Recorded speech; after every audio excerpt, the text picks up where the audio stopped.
ጌታ አባት ሆይ በኢየሱስ ስም እናመሰግናለን። ስለዚህ ጊዜ ተመስገን። ጌታ ሆይ በምናወራው ነገር ውስጥ ያንተ እውነት ብቻ እንዲገለጥ በጌታ በኢየሱስ ስም ጸለይኩኝ። መንፈስህ እንዲያግዘን እንዲረዳን በኢየሱስ ስም እንጸልያለን። አሜን። እሺ የዛሬው ውይይታችን የተወደዳችሁ 66 ወይስ 81 የሚል ነው። 66 ወይስ 81 በመጽሐፍ ቅዱስ ቀኖና ላይ ነው የምናወራው። ስለዚህ ስለ መጽሐፍ ቅዱስ ስናወራ መጽሐፍ ቅዱሳችን ላይ የሚያነጋግረን ነገር ያለው እነዚህ ጥያቄዎች ናቸው። እስትንፋሰ እግዚአብሔር የሆኑት መጽሐፍት ስብስብ የሆነ የትኛው መጽሐፍ ነው የመጀመሪያው መመለስ ያለበት ጥያቄ ነው ብዬ አስባለሁ። ሌላው በቤተክርስቲያን አባቶች ዘንድ ደግሞ የቅዱሳት መጽሐፍት ቀኖናን በተመለከተ ያለው እምነት ምንድን ነው?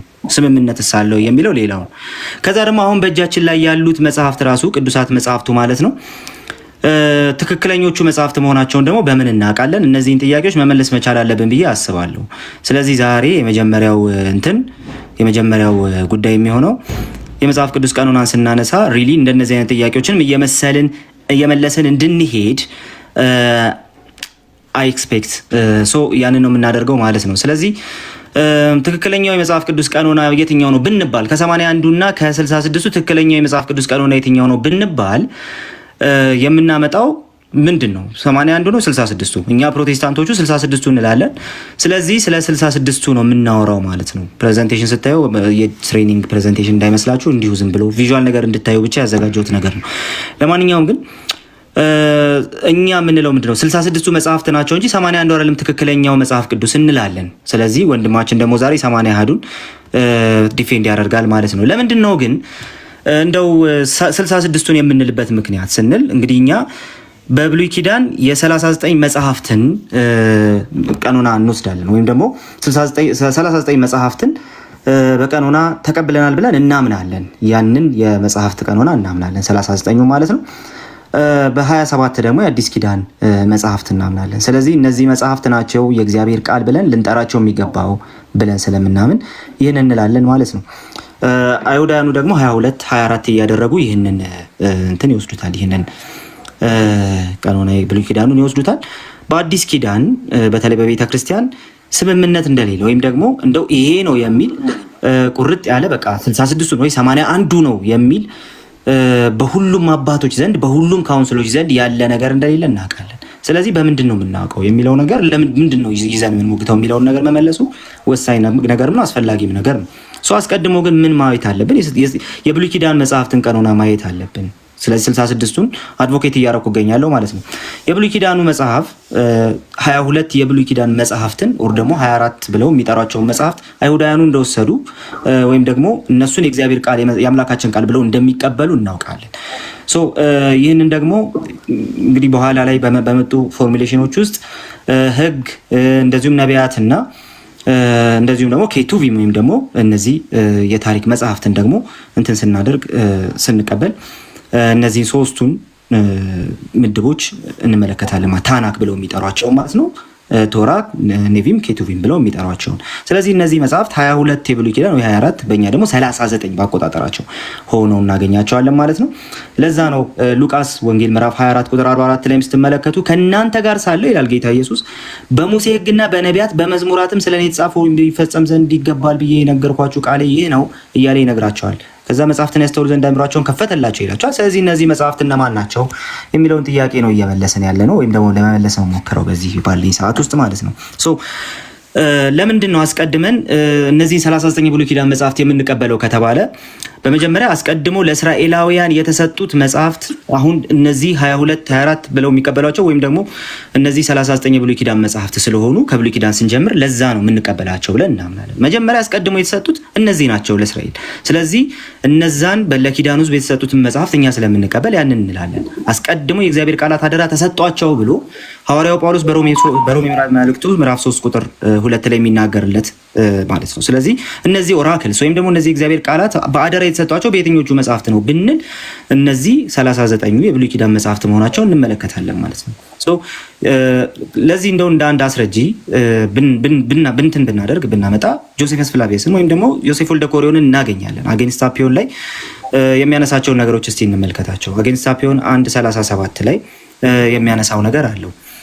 ምንድነው የሩቅና የቅርብ ጊዜ ክስተቶችን የጻፉ እነዛን ታሪኮች የጻፉ በእግዚአብሔር መሪነት በመንፈሱ መሪነት የጻፉ ነቢያት አሉን እነዛ ሰዎች አሉ በማለት ይናገራል። እነዛ ነቢያት የጻፏቸው መጽሐፍት ነው የምንቀበለው የሚል የአምላካችን ቃል ብለን የምንቀበለው የሚል ነገር ይናገራል ዮሴፍ ወልደ ኮሪዮን አጌንስት ሳፒዮን 1:37 ላይ ማለት ነው። እንደዚሁም ደግሞ ሌሎችንም እንደዚህ ስንመለከት ከ38 እስከ 40 ድረስ እዛው ላይ ስንመለከት 22 የታመኑ መጽሐፍትን እንቀበላለን ወይም ደግሞ እንትን እናደርጋለን ይላል።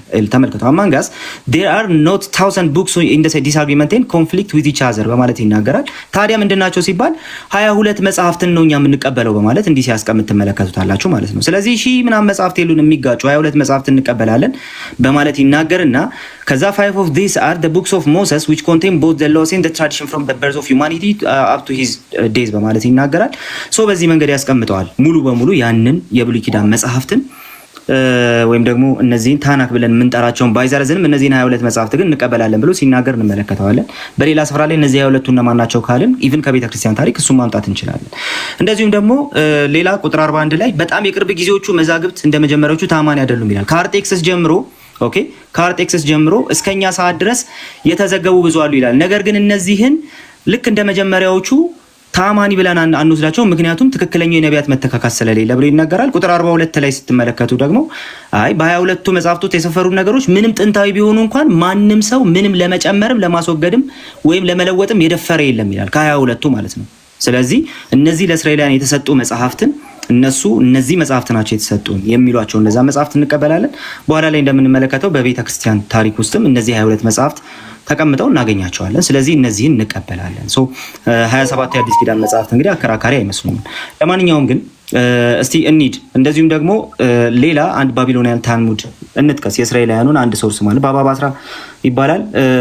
ባባ ባስራ 14 ቢ ላይ ተመሳሳይ ነገር ያነሳል። እነዚህ መጽሐፍት ይናገራል። ካኖን ሊስት ኦፍ ባቢሎኒያን ታልሙድ በኋላ ላይ ደብዳቤውን አንብብልን ወር ጽሁፉን አንብብልን ካልከን እናነባለን። አሁንም እነዚህ መጽሐፍት እንመለከታለን። ቶራን አስዮም አድርጎ ይነሳል። ከዛ በኋላ ነቢያቱን ይጠቅሳል። ከዛ በኋላ 12ቱን ነቢያት ይጠቅስና ኬቱቪም ወይም ደግሞ ራይቲንግስ የተባሉትን ደግሞ ይጠቅሳል። ሩት፣ መዝሙር፣ ኢዮብ ምናምን እያለ ደግሞ ይጠቅሳል ማለት ነው። ስለዚህ እነዚህ መጽሐፍተኛ እንቀበላለን እንላለን። ከወደ ምስራቅ አካባቢ ለምሳሌ ብሪኖይስ ሊስትን ብንመለከት ተመሳሳይ ነገር እንመለከታለን። ብሪኖይስ ሊስት እንግዲህ ከሁለተኛ ክፍለ ዘመን ላይ የሚገመት ሊስት ነው። ስለዚህ ይህ የመጽሐፍ ቅዱስ ሊስት እንግዲህ እነዚህን ይዞ እናገኘዋለን ማለት ነው። እነዚህን ሊስቶች ይዞ እናገኘዋለን። The Biblical Canon Lists from Early Christianity በሚለው መጽሐፋቸው ላይ ጆን ሚድ እና ጋላገር እነዚህን እንደዚህ ማለት ይናገራል። This canon list contains a similar catalog of books to the Jewish and Protestant canons in 27 books 27 መጽሐፍትን ሊስት ያስቀምጥና ይሄ ነገር ግን እነዚህ 27 መጽሐፍት ሲሚላር ናቸው ከምን ጋር ከአይሁዳውያኑና ከፕሮቴስታንቱ የመጽሐፍት ቁጥር ጋር በብሉይ ኪዳን ማለት ነው ተመሳሳይ ናቸው እያለ ይናገራል። እነ መላጤዎስን ማንሳት እንችላለን። እነ መላጤዎስንም ስናነሳ ተመሳሳይ ነገር እናገኛለን። እንደዚሁም ደግሞ መላጤዎስ ከተወሰኑ መጽሐፍት በስተቀር ማለት ነው ተመሳሳይ ነገር ያስቀምጥልናል። ስለዚህ እነዚህ መጽሐፍት እነዚህ እጃችን ላይ ያሉ 39 የብሉይ ኪዳን መጽሐፍት በአይሁዳውያኑ ተቀባይነት የነበራቸው በእስራኤላውያን ተቀባይነት የነበራቸው እግዚአብሔር ለነሱ የሰጣቸው ናቸው። ስለዚህ በዚህ ምክንያት እንቀበለዋለን ብለን እንናገራለን ማለት ነው። ሌሎችንም መጥቀስ እንችላለን። ለምሳሌ አርጌንስን መጥቀስ እንችላለን። የተወሰኑ መጽሐፍትን ከማስገባትና ከማስወጣት ውጪ ተጨማሪ ተብለው የሚቀመጡትን ወይም ደግሞ 80 ውስጥ ያሉ ተጨማሪ መጽሐፍትን ሲያስገቡ እንመለከታቸውም። ያንን እንመለከታለን ማለት ነው። በዚህ መንገድ ሊስቱን ሲያስቀምጥ እንመለከታለን። የነቢያቱን መጽሐፍት እንደዚሁም ደግሞ ኤርሚያስን ያስቀምጣል። ታላላቅ ነቢያት፣ ታናናሽ ነቢያት፣ ከዛ በኋላ እነዚህን ኬቱብ የሚባሉትን ሌሎች መጽሐፍትን ያስቀምጣል። ከዛ በኋላ ደግሞ የሙሴን መጽሐፍት ያስቀምጣል። በዚህ መንገድ አርጌንስም ሲያስቀምጥ እንመለከተዋለን ማለት ነው። ኤክሌሲያስቲካል ሂስትሪ ላይ የአውሳቢዮ ዘቂሳርያ ማለት ነው 625 ላይ ታገኙታላችሁ። በዚህ መንገድ አስቀምጦት እንመለከታለን ማለት ነው። ሌሎችንም እንደዚህ ቄሎ ዘኢየሩሳሌምን ማንሳት እንችላለን። እነዚህን ሊስቶች እንዴት አገኛቸዋቸው ከተባለ የተወሰኑ መጽሐፍትን ምናልባትም ከማስገባት ወይ ከማስወጣት በስተቀር በዚህ መንገድ ያስቀምጧቸዋል። አትናቴዎስን ማየት እንችላለን። እና አትናቴዎስን በተመሳሳይ ፌስታል ሌተር 39 ላይ እንደዚሁ የተወሰኑ መጽሐፍትን አስቴርን ከማውጣትና ሌሎች ሁለት መጽሐፍትን ከማስገባት በስተቀር የኛን ወይ ደግሞ የ66ቱን የብሉይ ኪዳን መጽሐፍት ቀኖና ይዞ እናገኘዋለን። ብዙ ክርክር ያለው የብሉይ ኪዳን መጽሐፍት ላይ ስለሆነ እንደው ለመግቢያ ያህል ጊዜ ለመቆጠብ ቶሎ ቶሎ ብዬ ይሄን አስቀመጥኩኝ እንጂ ሌሎች ብዙዎችን ማንሳት እንችላለን። ለምሳሌ በመዝሙር 15 ሚሉ ላይ ሂላሪ ፖይተርስ ከምዕራቡ ዓለም ማለት ነው ከምዕራቡ ቤተክርስቲያን ይህንን ያስቀምጣል። እንግዲህ የሙሴን መጽሐፍት ያስቀምጣል፣ ኢያሱን፣ ከዛ በኋላ ጀጅስንና ሩትን ያስቀምጣል፣ ከዛ እነ ሳሙኤልንና እነ ነገስትን ያስቀምጣል። ሌሎችንም እንደዛ ያስቀምጣል ማለት ነው። ክሮኒክልን ያስቀምጣል። ይሄ ፓራሊፖሜኖን የተባለው እሱ ስለሆነ ማለት ነው። ከዛ በኋላ ኤስድራስ ማን ነው የሚለውን ነገር ኢቭን ኦፕን ነው ይሄ ለክርክር። ኤስድራስ የሚለው ነህምያና ዕዝራ ነው ወይስ ሌሎች ናቸው የሚለው ነገር ግን ይሄን ያስቀምጣል። ከዛ በኋላ መዝሙርን ያስቀምጣል። እንደዛ እያለ ይቀጥላል ማለት ነው። ከዛ በኋላ ሂላሪ ምን ይላል? አንዳንዶች ግን ጦቢትና ዮዲትን ያስቀምጣሉ ይላል። አንዳንዶች ሉክ በ22ቱ የእስራኤል ፊደላት ልክ 22 መጽሐፍት አሉ ካለ በኋላ አንዳንዶች ጦቢትና ዮዲትን ያስቀምጣሉ ይላል። እንደው ከግሪኩ 24 እንዲሆንላቸው ከግሪኩ ፊደል ጋር እንዲመሳሰልላቸው ብሎ ያስቀምጣል። ስለዚህ አንዳንዶች ይህንን ከመጨመራቸው በስተቀር አሁንም ሂላሪ ፖይተርስ በዚህ መንገድ ያስቀምጣል ማለት ነው። ሶ ጄሮም የታወቀ ነው። የጄሮምንም ማየት እንችላለን። እንደዚሁ እነዚህን የብሉይ ኪዳን መጽሐፍትን ያስቀምጣል ማለት ነው። ፕሮሎገስ ጋሊያተስ በተሰኘው ስራው ላይ ይህንን ያስቀምጣል። የብሉይ ኪዳን መጽሐፍትን ያስቀምጣል ልክ እንደ ፕሮቴስታንቱ። ከዛ አፖክሪፋ ብሎ እነዚህን ተጨማሪዎቹን ዴትሮካኖኒካል መጽሐፍትን ያስቀምጣል። እንደዚሁም ደግሞ የአዲስ ኪዳን መጽሐፍትንም እንደዚሁ ያስቀምጣል ማለት። ስለዚህ የብሉይ ኪዳን የአዲስና የብሉይ ኪዳን መጽሐፍቶቻችሁን 66 ብላችሁ ማን ሰጣችሁ ከተባለ ልክ እንደዚህ ከአይሁዳውያኑ ጀምሮ በቤተክርስቲያን አባቶች ዘንድ ምስክርነት ያለባቸውና አንዳንዶቹን ከማስወጣትና ከማስገባት ውጪ በምንም አይነት ሁኔታ የእግዚአብሔር ቃል አይደሉም ሊባል በማይችል መልኩ የተቀመጡ መሆናቸው እናያለን ማለት ነው። እና ሩፊነስን ማየት እንችላለን። ወደ በኋላ ላይ በደንብ አሳያቸዋለሁ። ለማንኛውም ግን በቀረችኝ ደቂቃ ውስጥ ወደ ሪባትል ስንሄድ በደንብ እናየዋለን። በቀረችኝ ደቂቃ ውስጥ እስቲ 80 አሐዱን ለምንድን ነው የማትቀበለው ብባል የማልቀበልበትን ምክንያት ዝም ብዬ ላስቀምጥ። እንግዲህ 80 አሐዱ ፍትሐ ነገሥት አንቀጽ 2 ላይ 73 መጽሐፍት ዝርዝርን ያስቀምጥና ከዛ መጽሐፍቱ ግን ምን ይላል? ቅድስት ቤተክርስቲያን በቅድስት ቤተክርስቲያን ሊቀበላቸው የታዘዙ ቁጥራቸው 81 የሆነ አምላካዊት መጽሐፍት አሉ ይላል። 73 ያስቀምጣል። ከዛ በኋላ ግን የኢትዮጵያ ኦርቶዶክስ ተዋሕዶ ቤተክርስቲያን እምነት፣ ስርዓት፣ አምልኮና የውጭ ግንኙነት የተሰኘው መጽሐፍ ግን ልክ ገጽ 42 ላይ ታገኙታላችሁ።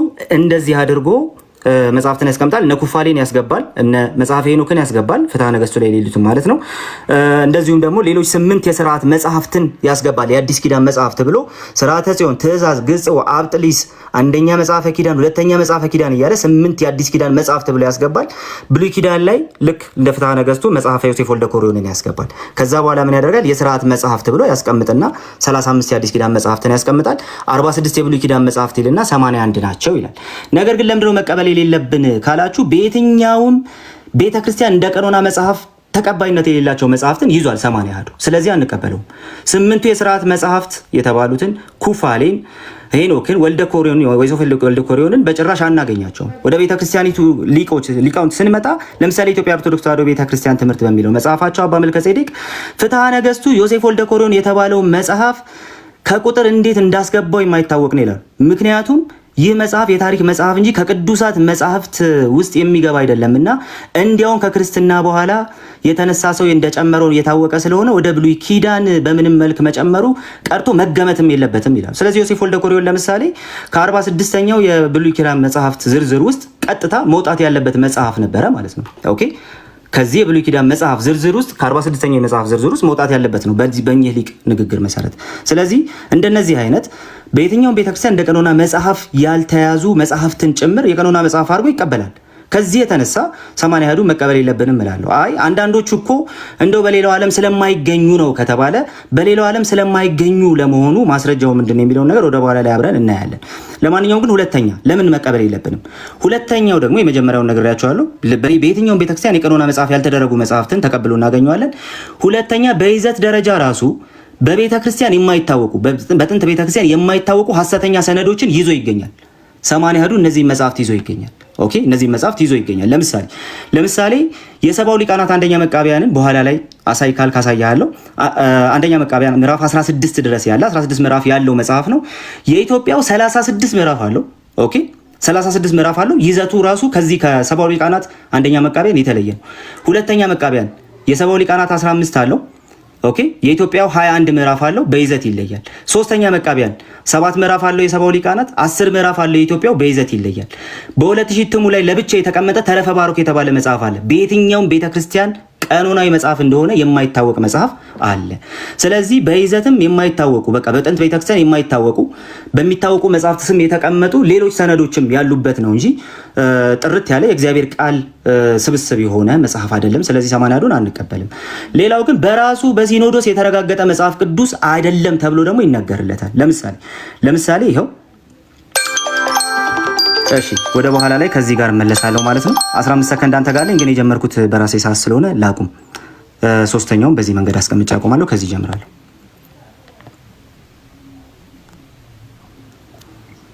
እሺ እሺ ቴንክ ዩ አለ ቃል ያለው አልሰማም። እሺ አንዴ እስከማስጀምርልህ ድረስ የራሴን ልዝጋና ያንተን ሰዓት ላስጀምርልህ። እሺ በላፕቶፕ በምን ብዬ ነበረ ኮኔክሽን አዛገኝ። እሺ ትጀምራለህ? ልጀምር? ማቅረብ ሞክራለሁ። ልጀምር? ምን አልከኝ? ልጀምር?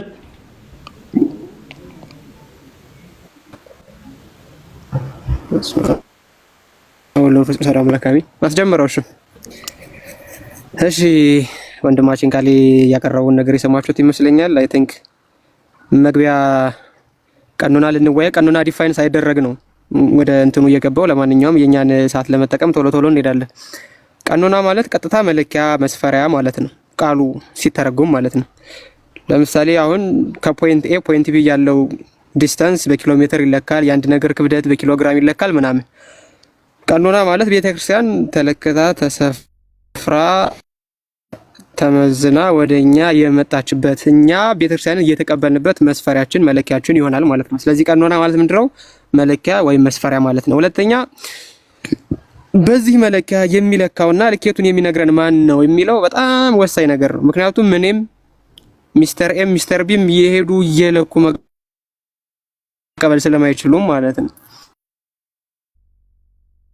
ማን ነው ለክቶ የሚሰጠው ከተባለ በሐዋርያዊ ሲኖዶስ የምትነው ልኬት የምትችለው። ለምሳሌ በሐዋርያት ዘመን በሚበሉ ምግቦችና በማይበሉ ምግቦች ከጣዖት አምልኮ በሚመጡትና በአይሁድ መካከል ከፍተኛ ልዩነት ተነስቶ ሳለ ሐዋርያት በሲኖዶስ ነው ውሳኔውን የወሰኑት።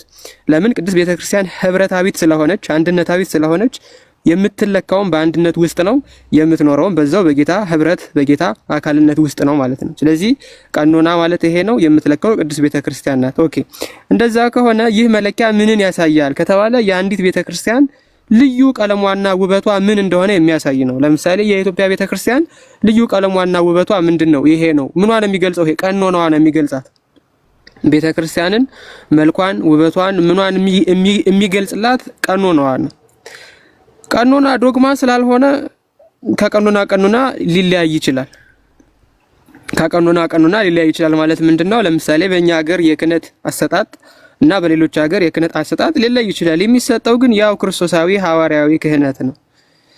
አንድን ምግብ አንተ በሹካ በላኸው፣ በማንኪያ በላኸው፣ በእጅህ በላኸው፣ ያው ምግቡን እየበላኸው ነው ማለት ነው። ዞሮ አበላልህ ብቻ ነው ልዩነቱ። ስለዚህ ያበላልህ ስርዓታችን ይለያል ማለት ቀኖናው እንደዚሁ ዶግማ ጉዳይ ስላልሆነ የመሰረተ ሃይማኖት ጉዳይ ስላልሆነ ከቀኖና ሊለይ ይችላል። ለምንድነው የሚለያየው? ለምሳሌ አንዲት ጠይም ሴት ወይም ቀይ ሴት ትኖራለች። አንዷ ቀይ አንዷ ጠይም ስለሆነች ግን መቼም እችኛዋ ሰው አይደለችም አትልም። መለኪያም እንደዛው ነው ማለት ነው። መለኪያም እንደዛው ወይም ቀኖና የምንለውም እንደዛው ነው። ታዲያ መጽሐፍ ቅዱሳዊ ቀኖና እንዴት ነው አሁን ያለበት ቁጥር ላይ እንዴት ሊደርስ ቻለ? ምን ስቴጆችን እያለፈ ነው የመጣው ከተባለ ሁለት ስቴጆች አሉ።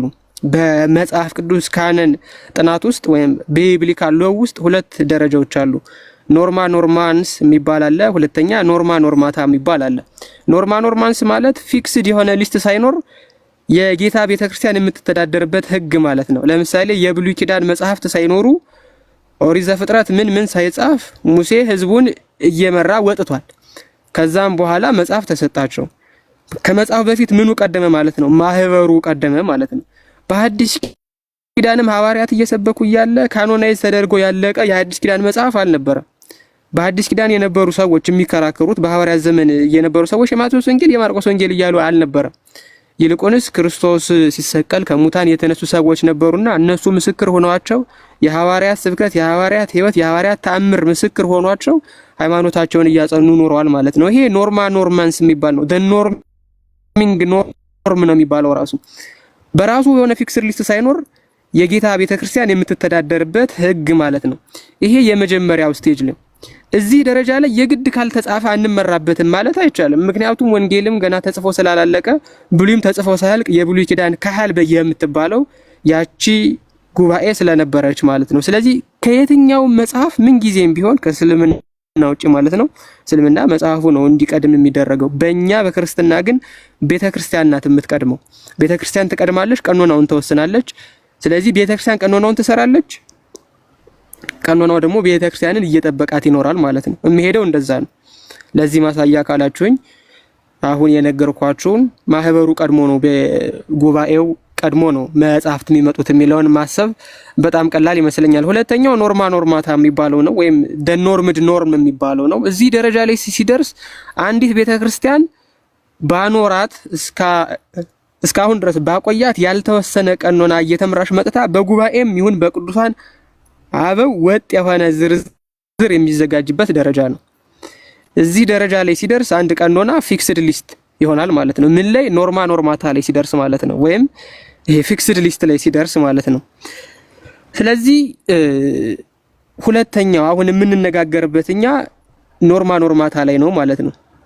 ማንኛውም ፕሮቴስታንት ማንኛውም ሰው በቀኖና ጉዳይ ሲወያይ ሁለተኛው ስቴጅ ላይ ነው የሚወያየው። ለምንድነው? እዛ ስቴጅ ላይ ስላልነበረ ማለት ነው። ከመጀመሪያው ጀምሮ አሁን ከፕሮቴስታንት ጋር ለምንድነው ይሄንን የቀኖና ጉዳይ ማንወያዩ የሚለውን በኋላ በደንብ አሳያችኋለሁ። ግን ይሄ ኖርማታ ፊክስድ ሊስት ነው የሚለውን ያዙ። እዚህ ደረጃ ላይ ቅዱሳት መጻሕፍት በሁለት ተከፍለው ነው የሚቀነኑት ወይም ቀኖና የሚሰጣቸው። የመጀመሪያዎቹ መለኮታዊ ስልጣን ያላቸው ናቸው። ሁለተኞቹ ደግሞ እንዲነበቡ የሚታዘዙ ወይም ሪኮመንዴሽንስ ናቸው፣ አዲሽናሊ ብለው የሚያስቀምጧቸው ማለት ነው። ይሄንን ምን ውስጥ እናገኛለን ከተባለ በአፖስቶሊክ ኮንስቲቱሽን ወይም በቀኖና ሐዋርያት ውስጥ እናገኘዋለን፣ በአትናቴዎስ ቀኖና ውስጥ እናገኘዋለን፣ በካርቴጅ ጉባኤ እናገኘዋለን፣ በፍትሐ ነገሥት እናገኘዋለን፣ በኢብን አሳል ጽሑፍ ውስጥ እናገኛቸዋለን። እነዚህ መለኮታዊ ስልጣን ያላቸውን ከዘረዘሩ በኋላ አዲሽናሊ ለህፃናት ማሳደጊያ ይሄ ብለው የሚያዟቸው ነገሮች ስላሉ አፖስቶሊክ ኮንስቲቱሽን ላይ እሱን እናያለን። ቀኖና 85 ላይ ማለት ነው። ስለዚህ ቀኖና ሲባል ቀጥታ አንዱ ዝም ብሎ ዲቫይንሊ ኢንስፓየርድ የሆኑ ብቻ ናቸው ብሎ ማሰብ ኢቭን ቸርች ፋዘርስ እንኳን እንደዛ አላሰቡም። እሱንም ጉባኤው ላይ ስንደርስ እናየዋለን። ከዛ በተጨማሪ እንዲነበቡ እየታዘዙ ቅዱሳት መጻሕፍትንም ይጨምራል ማለት ነው። ቀኖና ስንል ዲቫይንሊ ኢንስፓየርድ ቡክስ ፕላስ እንዲነበቡ የታዘዙ መጻሕፍትንም ይጨምራል ማለት ነው። ስለዚህ ቀኖና ስንል ሁለት ላይ ያለው ዝርዝር ሁልጊዜም ወጥና አንድ ላይ ሆን ይችላል። ይሄ አንደኛ ውስን ዝርዝር ያስፈለገበት ምክንያት ምንድነው ከተባለ ለምሳሌ የጉባኤ ሎዶቅያ ቅዱሳት መጻሕፍትን ወስኖ የማስቀመጥ ነገር ያስፈለገው ለምንድን ነው የሚል ጥያቄ ከተነሳ በወቅቱ ይነሱ የነበሩ ከሄሌኒስቶች ከምኖች የሚመጣ ችግር ስለነበረ ቅዱሳት መጻሕፍቶቻችንን ዘርዝሮ ማስቀመጥ ስላስፈለገ ነው። ስለዚህ ከችግሩ አንጻር የተለያየ መፍትሄ ሊሰጥ ይችላል ማለት ነው። ለምሳሌ መጽሐፈ ሄኖክ እና መጽሐፈ ኩፋሌ ለምንድን ነው ቀኖና ውስጥ ገብተው ያልተቆጠሩ የሚለውን ፍትሐ ነገሥት አንድምታችን ሲያብራራ ምንድን ነው የሚለው? ፈላስፋዎች ይሄው ጥበባችን በመጽሐፈ ሄኖክ ቀኖና ውስጥ እናንተ ገብቶ ተገኘልን፣ ስለዚህ የኛ ፍልስፍና ትክክል ነው ብለው እንዳይሰናከሉ ነው። ሌላ ምንም ምክንያት የለውም። መጽሐፉ ደግ መሆኑንማ ሐዋርያው ይሁዳ ጠቅሶታል። መጽሐፉ ትክክለኛ ለመሆኑ ማለት ነው። ቀኖና ውስጥ ለምንድን ነው ኦፕንሊ ፐብሊካሊ ያላስገቡት የሚለውን ሲያብራራ ምን ይላል? ይሄው ፍልስፍናችን በእናንተ ውስጥ ተገኘ ብለው ወደ ሌላ ችግር ውስጥ እንዳይገቡ ማለት ነው። ሁለተኛ አብያተ ክርስቲያናት ይህንን ልብ ብላችሁ ስሙ። ቀኖናን የመወሰን ሐዋርያዊ ስልጣን አላቸው። ኦኬ፣ አብያተ ክርስቲያናት ቀኖናን የመወሰን ሐዋርያዊ ሲኖዶሳዊ ስልጣን አላቸው። ስለዚህ የሚሻሻለውን ያሻሽላሉ፣ የሚጨመር የሚቀነስ ካለ ይጨምራሉ፣ ይቀንሳሉ። ቀኖና ስለሆነ ማለት ነው። ለምሳሌ ቅብጥ ኢብን አልአሳል ውስጥ ከሚገኙት ቀኖናዎች በሙስሊም ወረርሽኝ ምክንያት እንደቀነሰች እንዳሻሻለች ትናገራለች። እሱን መጽሐፉን ከፍቼ ማሳየት ስለምችል ማለት ነው። ይሄንን ማድረጓ ስህተት ነው ወይ ከተባለ አይደለም። እትጀስት ቀኖና መወሰን የሚችለው ቅዱስ ሲኖዶስ ስለሆነ በሲኖዶስ እየታየ ከቤተ ክርስቲያን አንድነት አንጻር እየታየ የሚሻሻሉ የሚለወጡ ህጎች ይኖራሉ። የሚለወጡ ህጎች ይኖራሉ ማለት ነው። ስለዚህ አሁን ከዚህ የምንረዳው ምንድነው ከተባለ አብያተ ክርስቲያናት ሲኖዶሳዊ ውሳኔ እየወሰኑ ቀኖናቸውን እንደሚያጸድቁ ሲሆን ክርስቲያን መሆናቸው በዚህ ሲኖዶሳዊ ህብረትና አንድነት የሚገለጥ ነው። አንዲት ቤተክርስቲያን የጌታ ቤተክርስቲያን ናት የምትባለው ምንድነው? ሲኖዶሳዊ ህብረት ሲኖራት፣ ሲኖዶሳዊ ውሳኔ ሲኖራት፣ ሲኖዶሳዊ የሆነ ቀኖና ማጽደቅ ስትችል ነው። ከዛ ውጪ ዝም ብሎ በየሜዳው ቀኖና እቀንናለሁ ማለት ተፍሲር ዘመሰለኝ ነው የሚሆነው ማለት ነው። በዚህ መሰረት ልብ በሉ የኢትዮጵያ ኦርቶዶክስ ተዋሕዶ ቤተክርስቲያን ማለት ነው እንደ ሁሉም አብያተ ክርስቲያናት መጠኗንና አይነቷን የሚገልጽ ቀኖና ሲኖራት የመጽሐፍ ቅዱስ ቁጥሯ እንደ ኮንሰፕሽን ምንድነው 81 የሚለው መጽሐፍ ቅዱስ የኢትዮጵያ ብቻ ነው የሚመስላቸው። እንደዛ አይደለም። 81 እንደማን እንዳላቸው አውጠን እናያለን። 81 መጽሐፍትን ቀኖና ማድረግ የኛ ብቻ ሳይሆን የሶሪያ፣ የቅብጥ፣ የግሪክ ጥንታውያን አብያተ ክርስቲያናት ሁሉ ቀኖና ነው። 81 ብሎ ቀኖና መደንገግ ማለት ነው። የኛ ቤተክርስቲያን ብቻ የሚመስላቸው ጅሎች አሉ። እንደዛ አይደለም። የሲሪያም ሆነች የኮፕትም ሆነች የግሪክም ሆነች እነዚህ ሁሉ ጥንታውያን አብያተ ክርስቲያናት ቀኖናቸው 81 ነው። አቆጣጠሩ እንዴት ነው? እሱን ማየት ስለሚቻል ማለት ነው። ስለዚህ 81 የሚለው ሲጀመርም ቢሆን የኢትዮጵያ ሎካሊ የተገኘ ቀኖና አይደለም። ኢንተርናሽናል ቀኖና ነበረ በጊዜው። በኋላ ላይ አብዛኞቹ በታላላቅ ትሪቡሌሽን ሲያልፉ እየቀነሱት ስለመጡ ማለት ነው። ኦኬ እኛ ምንም አይነት እስላማዊ ወረርሽም አላገኘንም፣ ቀኝ ግዛትም አልተገዛንም እኛ። ስለዚህ በዚህ ምክንያት ጥንታዊ ዝርዝራችንን ይዘን ቀጥለናል ማለት ነው። ጥንታዊ ዝርዝር በኢትዮጵያ ኦርቶዶክስ ተዋሕዶ ቤተክርስቲያን ይገኛሉ የሚባሉት አሁን ወንድማችን ያነሳቸው ማለት ነው መጽሐፈ ሄኖክ፣ መጽሐፈ ኩፋሌና ዜና አይሁድ እነዚህ ቀኖና ውስጥ የሉም ብለው የሚያስቡ ሰዎች አሉ። በቃ በሌላው ዓለም ጭራሽ አይታወቁም ብለው ማለት ነው። ግን ቸርች ፋዘርስ ለሃይማኖት መከራከሪያ ይጠቀሟቸው የነበሩ ሲሆኑ ክርስቲያኖች እጅግ ከመጠቀማቸው የተነሳ እነዚህን መጻሕፍት ማለት ነው አይሁድ ሊያስወጧቸው ችለዋል። እነዚህን መጻሕፍት ከቀኖናቸው ሊቀንሷቸው ችለዋል ማለት ነው። ምክንያቱም ክርስቲያኖቹ ከገዛ መጻሕፍቶቻቸው እየጠቀሱ አይሁዳውያንን ወደ ክርስትና ሲመልሱባቸው መጀመሪያ ያደረጉት ነገር ምንድነው? በተለይ ራቢኒክ ጁዳይዝም የሚባለው መጽሐፍቶቻቸውን መጉመድ ነበር። በነገራችን ላይ ቃሌ ምን እንዳረገ ካስተዋላችሁ ዮሴፍ ወልደ ኮሪዮንን ተቃውሞ ማስረጃ አድርጎ ግን እየጠቀሰው ዮሴፍ ወልደ ኮሪዮንን ነው መግቢያው ላይ ማለት ነው። 22 ቀኖና አለ መጽሐፍ ቅዱስ ብሎ ለመጽሐፍ ቅዱስ ቀኖና ይህ መጽሐፍ ቅዱሳዊ መጽሐፍ ነው የሚጠቅሰው። አያችሁት ምን ያክል እየተምታታ እንደሆነ? የመጽሐፍ ቅዱስ ቁጥርን ይገልጽልኛል ብሎ ግን ስተት የሆነ መጽሐፍ ነው የሚጠቅሰው። ያ ማለት ኢንፋሊያብል ሊስት ነው ለምትለው ፋሊያብል ሶርስ መጥቀስ ማለት ነው። which is ironic and stupid። ስለዚህ አሁን አይሁድ ቀንሰዋል ስንል ማስረጃችን ምንድነው? ጀስቲን ማርትር ዲያሎግ ዊዝ ትሪፖ ዲያሎግ 71 እና 72ን ተመልከቱ። በእንተ መናፍቃን ቅዱስ ሄሬኒዮስ አድቨርሰስ ሄረሰስ ማለት ነው ቡክ 3 21 ላይ ተመልከቱ። አርጌንስ ወደ አፍሪካነስ የየላከውን 4 እና 5 ተመልከቱ። ጠርጡለስ በእንተ አይሁድ ምዕራፍ 3ን ተመልከቱ። ፓናሪዮን 8:6ን ተመልከቱ። ሲቲ ኦፍ ጋድ በጣም ብዙ ማስረጃዎች መጥቀስ ይቻላል። አይሁድ ቀኖናዎቻችንን እየበጣጠሱ ለክርስቲያኖች መከራከሪያ እንዳይሆኑ ለማድረግ ካላቸው ጽኑ ፍላጎት የተነሳ ማለት ነው። ሄኖክን በተመለከተ ለምሳሌ ጠርጡለስ ኦን አፒል ኦፍ መን 1:3 ላይ ምንድነው የሚለው? but since Enoch in the same scripture has preached likewise concerning the Lord አለ። በነገራችን ላይ በብሉይ ኪዳን መጽሐፍት ውስጥ ነገረ ክርስቶስ እንደ መጽሐፈ ሄኖክ የተብራራበት ምንም መጽሐፍ የለም። በቃ ምንም መጽሐፍ ማለት ነው። ጠርጡለስ ምን እንደሚል ተመልከቱ። ሄኖክን ስክሪፕቸር ብሎ ነው የሚጠራው፣ ቀጥታ ማለት ነው። ቅዱስ መጽሐፍ ብሎ ነው የሚጠራው። ሄኖክ ስለ ክርስቶስ ስለሚናገር አይሁድ በክፋት ከቀኖና እንዳጠፉት ይናገራል። እዚሁ ክፍል ላይ ማለት ነው። እዚሁ ክፍል ላይ በዚሁ ምንድነው የምትረዱት? ጠርጡለስ በነበረበት ዘመን ሄኖክ ቅዱስ መጽሐፍ ሊባል አይገባውም ብለው ይከራከሩ የነበሩ መናፍቃን ነበሩ። አሁን ልክ እነ ቃሌ እንደሚያደርጉት ማለት ነው። አባቶችስ ምንድነው የሚያደርጉት? ዲፌንድ ያደርጋሉ ማለት ነው።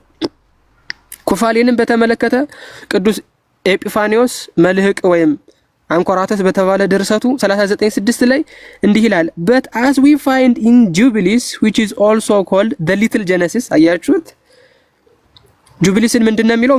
መጽሐፈ ኩፋሌን ሊትል ጀነሲስ ጥንታዊ ስሙ ነው። ይሄ ዘተከፍለ ኦሪት ከኦሪት የተከፈለ ነው ማለት ነው ብሎ የፍትሐ ነገሥቱ ትርጉም ያስቀመጠው አባታዊ ማስረጃ ልናመጣለት የምንችለው ነው። ዝም ብሎ ከመሬት ላይ ሽምጥጥ የሚደረግ መጽሐፍ የለም በእኛ ቤተክርስቲያን ታሪክ ውስጥ ማለት ነው።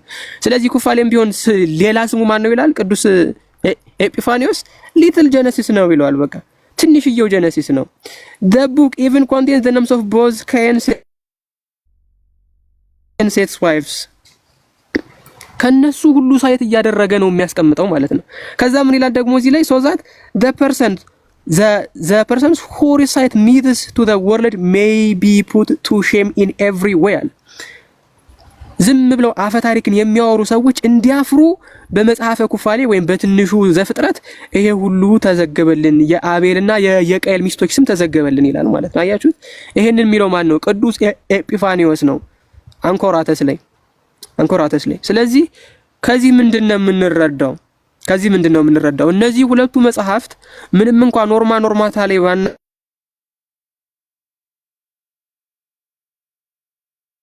ያገኛቸውም ኖርማንስ ላይ ግን ከፍተኛ የሆነ ሃይማኖትን እየተከራከሩ አባቶቻችን ያጸኑባቸው ቅዱሳት መጻሕፍት እንደሆኑ ነው የምንረዳው። አሁን ምናልባት ቀረ የሚባለው ዜና አይሁድ ነው። ዜና አይሁድን እኔ ምንም ማስረጃ ሳያስፈልገኝ አሁን ቃል ይጠቅሶታል። ለዛውም የመጽሐፍ ቅዱስ ቀኖናን ያስረዳልኛል ብሎ ማለት ነው።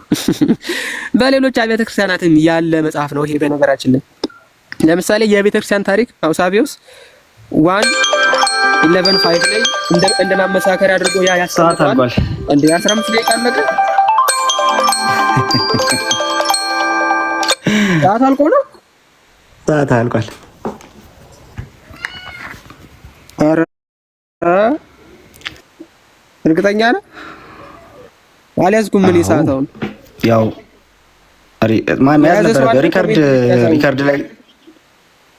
ሪካርድ ላይ ነገ ስትመለከተው ሪካርዱን ያው ብዙ ነገሮች መልሰ መከለሰ ስለማይቀር እዛ ላይ ቼክ ታደርጋለህ። 15 ደቂቃ ትቆጥራለህ ወንድሜ።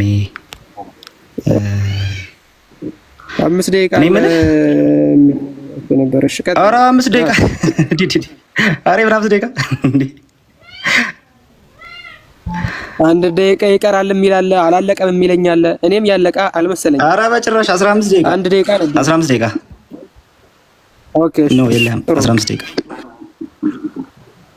እሺ ታላቁ ወንድማችን አንዳንድ ነገሮችን እንዲሁ ዝም ብዬ አስተያየት ልስጥባቸው። ድምጼ ይሰማሃል ወይ? ሰዓት አልያዝኩም ገና። ቆይ ድምጼ ይሰማሃል? አዎ ይሰማኛል። እሺ ታላቁ ስንት ደቂቃ ነው አሁን የምንይዘው? ልትመልስ ነው? ስንት ደቂቃ ነው የምንይዘው?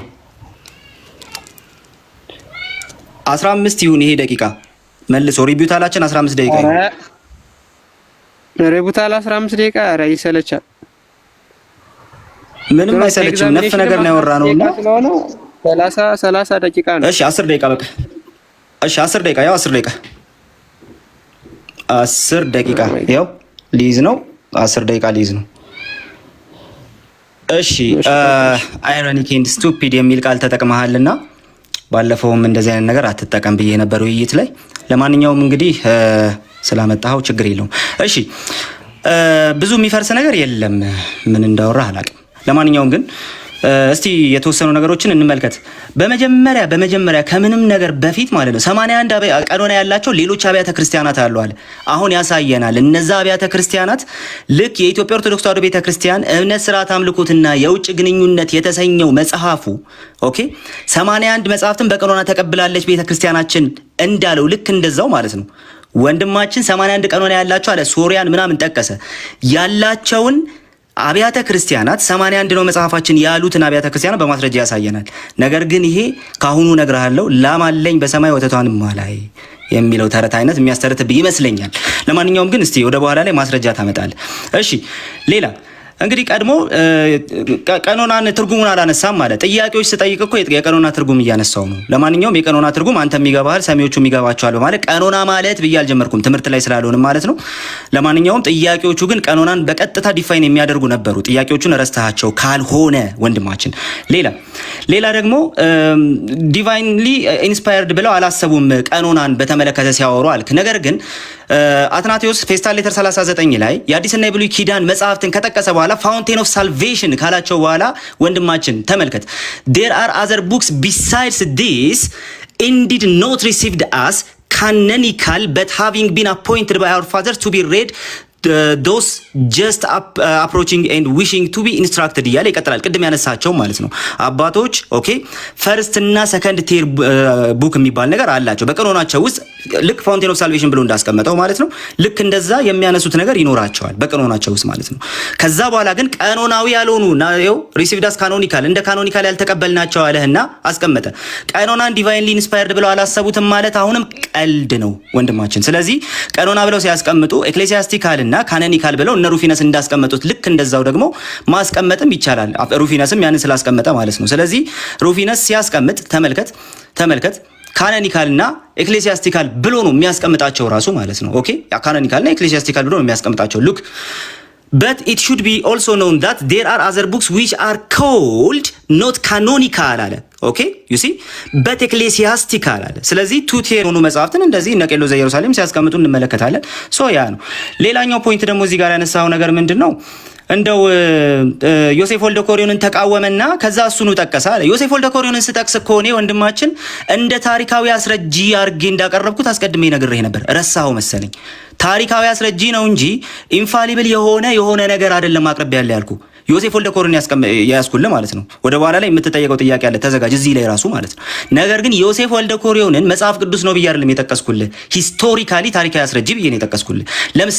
ለምሳሌ አንድ ሰው የሩፊነስን ወይም የአትናቴዎስን ፌስታል ሌተርን ጠቅሶ የቀኖና መጽሐፍቶቻችን እነዚህ ናቸው ብለዋል ብሎ ሲያስቀምጥ የእነዚህን አባቶች ስራ የቀኖና መጽሐፍ ወይም ደግሞ ይሄንን ኢንፋሊብል የሆነ መጽሐፍ ምናምን ብሎ እየተናገረ አይደለም ያለው፣ አስረጂ ናቸው ብሎ እያመጣ ነው ያለው። ልክ እንደዛው ዮሴፍ ወልደ ኮሪዮንን አመጣሁት እንጂ የኢንስፓየርድ ቡክ ነው ምናምን ብዬ አላመጣሁትም። ታሪካዊ አስረጂና ኢንስፓየርድ ቡክ ወይም ደግሞ ኢንፋሊብል የሆነ መጽሐፍ ቅዱስን ለይተህ ማወቅ አለብህ ብዬ አስባለሁ፣ ለወደፊትም ማለት ነው። ለማንኛውም ግን እንቀጥል። ሰው ያላልኩትን ስላልክ ነው እዚህ ጋር እንትን ያደረኩት ማለት ነው። ሌላው ደግሞ እንደው ዲቫይንሊ ኢንስፓየርድ አላሉም ቀኖናን ሲያስቀምጡ ይሄን አላሰቡም አልክና ቀጥለህ ግን ጠርጡለስ ሄኖክን ጠቅሷል፣ ኤጲፋኒዎስ ኩፋሌን ጠቅሷል አልከን። በጣም በሚያሳዝን ሁኔታ ግን እነዚህም መጽሐፍት የቀኖና መጽሐፍት ብሎ የጠቀሳቸው ሰው አለመኖሩን አየህ። ሄኖክ ኢትዮጵያ ውስጥ ብቻ ሳይሆን ያለው ሌላም ቦታ ይታወቅ ነበር። ጠርጡለስ ያውቀዋል፣ አይታል። በሶስተኛ ክፍለ ዘመን የሚታወቅ መጽሐፍ ግን እስከዚህ ዘመን ድረስ በሌሎች አብያተ ክርስቲያናት የቀኖና መጽሐፍ ተብሎ አልተጠቀሰም። ኦኬ ነገር ግን አንድ መጽሐፍ ስክሪፕቸር ተብሎ ተጠቀሰና እንደው ይሄ መጽሐፍ ቀኖናዊ መጽሐፍ ነው ማለት ነው ብለህ ከተናገርክ ግን ወንድማችን በጣም ሞኝነት ነው። ከዛሬ ጀምሮ እሱም ባድ ደግሞ ጥሩ ነው። ለምሳሌ አትናቴዎስ ፋውንቴን ኦፍ ሳልቬሽን ብሎ ከጠቀሳቸው መጽሐፍት መካከል ዊዝደምን አታገኘውም። ኦኬ ኤክሌሲያስቲካል ዊዝደም ለአትናቴዎስ እሱ ብቻ አይደለም፣ ሲራክን አታገኘውም በጭራሽ። ዲስኮርስስ አጌንስት አሪያንስ ላይ 279 ላይ ብትሄድ ግን ዊዝደም 624 ወይም ደግሞ ጥበበ ሰለሞን 624ን ታገኘዋለህ። ሲራክን ታገኘዋለህ። ሲራክ ምዕራፍ 1ን ታገኘዋለህ። እነዚህ መጽሐፍት እሱ ፋውንቴን ኦፍ ሳልቬሽን ብሎ አይጠቅሳቸውም፣ ነገር ግን ስክሪፕቸር ብሎ ጠቅሷቸው ታገኛለህ። ቄርሎስ ዘኢየሩሳሌም ካቴኪካል ሌክቸር 64 ላይ ሲራክ 3ን ጠቅሶ ታገኘዋለህ። ኦኬ ነገር ግን ካቴኪካል ሌክቸርስ ላይ ይሄንኑ መጽሐፍ የቀኖና መጽሐፍ ብሎ ግን ሲያስገባው አትመለከትም። አንድ መጽሐፍ ስክሪፕቸር ተብሎ በአባቶች ተጠቀሰ ማለት ያ መጽሐፍ የቀኖና መጽሐፍ ነው ማለት አይደለም። ስክሪፕቸር ብለው ከጠቀሱት በኋላ ስለዛ መጽሐፍ ያላቸው አቋም ምንድነው የሚለውን ነገር የመጽሐፍቱን ዝርዝር ሲያስቀምጡ ምን አስቀምጡ የሚለውን ነገር በማየት ነው የምታስቀምጠው። በጣም በሚያሳዝን ሁኔታ እነዚህን ሁለት መጽሐፍት አንድም የቤተ ክርስቲያን አባት ስክሪፕቸር ተብለው እየተጠሩ እንኳን የቀኖና መጽሐፍ ብሎ ያስቀመጠ ማንም ሰው የለም። ስለዚህ እንደው ሎጂኮች በሙሉ የታሰበባቸውም አይመስሉም እንደው ወንድማችን። ለማንኛውም ግን እንቀጥልና እንግዲህ ለምንድነው እንትን ማድረግ የሌለብን አልኳችሁ። 4 ደቂቃ ከ33 ሰከንድ አለኝ። ኦኬ በሙሉ አድሬስ አድርጊያቸዋለሁ አሁን ያነሳቸውን ነገሮች። ለማንኛውም 80 መቀበል የሌለብን በመጀመሪያ እነዚህ መጽሐፍት አልኳችሁ 8ቱን የሥርዓት መጽሐፍት ኩፋሌን፣ ሄኖክን፣ ዮሴፍ ወልደ ኮሪዮንን እነዚህ መጽሐፍት በጭራሽ ስለማናገኛቸው ነው አልኳችሁ። ነገር ግን እዛ ጋር ብቻ ብንቆም እጅግ መልካም ነበረ። ለምሳሌ እዚሁ ቲክቶኩ ላይ ልክ እንደ ታላቁ ጅብሪል መምህር ከሆኑ መምህራን መካከል አንዱን በጣም ከታወቁ በጣም ከምንወዳቸው እኛ ራሳችን በጣም ከምናደንቃቸው መምህራን መካከል አንዱ የሚለውን ተመልከቱት። ኦኬ እንደዚህ ይላል። የአዲስ ኪዳን መጽሐፍት ዋናዎቹ 27ቱ እንደሆኑ ይታወቃል። ከዚህ ጋር የሚስተካከል መጽሐፍ መቼ ሳይጨመርም ብዬ አስባለሁ አለና ስለዚህም የቀሩት 8ቱ መጽሐፍት ከምን አንጻር እንደሚታዩ በግልጽ ማሳወቅ ይገባቸዋል አለ። ኦኬ ስለዚህ እነዚህ 8ቱ የሥርዓት መጽሐፍት እንዴት ነው ከአዲስ ኪዳን መጽሐፍት እኩል የሚቆጠሩት? የመጀመሪያ ጥያቄ። እኔ አይደለሁም ያልኩት፣ አንድ ኦርቶዶክሳዊ መምህር ወዳጅህ፣ ጓደኛ፣ ወንድምህ ነው ይሄን ያለው። ቀጥሎ ብሉይ ኪዳን በፍትሐ ነገሥት አቆጣጠር ከሆነ ዮሴፍ ወልደ ኮሪዮን ብሎ እንደ መጽሐፍ ቅዱስ ይቆጥረዋል። መቼስ ከክርስቶስ በኋላ ተነስቶ ግን ወደ ክርስትና እንኳን ባልመጣ አንድ አይሁዳዊ ያልዳነ ሰው የተጻፈ ታሪክ መጽሐፍ ቅዱስ አይሆንም። ስለዚህ ከዛ ከምን አንጻር እንደሆነ አሳውቀዋል። ቀጥሎ መጽሐፈ መቃቢያን ተብሎ ወደ አማርኛ የተተረጎመው መጽሐፍ እውነተኛው መጽሐፈ መቃቢያን እንዳልሆነ ይታወቃል ይልሃል የገዛ ወንድምህ። ስለዚህም ትክክለኛውን ወደ አማርኛ መተርጎም ብሎ ያስቀምጥልሃል። እሺ ስለዚህ መጽሐፈ መቃቢያን ሐሰተኛ መጽሐፍ ነው ሲጀመር አንተ እጅ ላይ ያለው ማለት እሱ ብቻ ግን አይደለም። ተረፈ ባሮክ ከዚህ ቀደም ቀኖና ውስጥ የለም ብያለሁ አለ ወንድማችን። ተረፈ ባሮክ ቀኖና ውስጥ የለም። ከዛስ ዋናው ባሮክ እርሱ መጽሐፍ ቅዱስ መሆኑ በታሪክ ውስጥ ሁሉ የታመነ ነው። ግን ደግሞ ይሄኛው ተረፈ ባሮክ እስካየሁት ድረስ በታሪክ ውስጥ በቤተ ክርስቲያን አገልግሎት ውስጥ የማይታወቅ በእኛ ሀገርም በቀኖና ደረጃ ሲቆጠር አላየሁም ማለት በቃ አለቀ። ስለዚህ ይሄም ሐሰተኛ መጽሐፍ ነው ሲጀመር የቀኖና መጽሐፍ ሊባለው አይገባቸውም ይልሃል የገዛ ወንድምህ። ግን እሱ ብቻ ቢልህ መልካም ነበረ። እሱ ብቻ ቢለ መልካም ነበር። ለማንኛውም እነዚህ ሊቃውንትም እንደዛ ይላሉ። እንዴት እንዳስገባው ራሱ አናቅም ይለዋል። እንዴት እንዳስገባው ፍትሐ ነገስቱ አባ መልከ ጼዴቅ ማለት ነው። ኦኬ አባ መልከ ጼዴቅ እንዴት እንዳስገባው ራሱ አናቅም ይላሉ። አይታችኋል። ፍትሐ ነገስቱ ማለት ነው ዮሴፍ ወልደ ኮሪዮን። ለምን የታሪክ መጽሐፍ ነው። ልክ እኔ እንደጠቀስኩት የታሪክ አስረጂ ነው እንጂ ይሄ መጽሐፍ በጭራሽ ቀኖና መጽሐፍ አይደለም። ኦኬ ስለዚህ ይሄ እንዴት ወደ ብሉይ ኪዳን ጭራሽ ሊጨመር ቀርቶ መገመት ራሱ የለበትም ይሉሃል። ሊቅህን አሰማም ማለት ነው። የገዛ ሊቅህን አትሰማቸውም። ይገርማል፣ በጣም ይገርማል።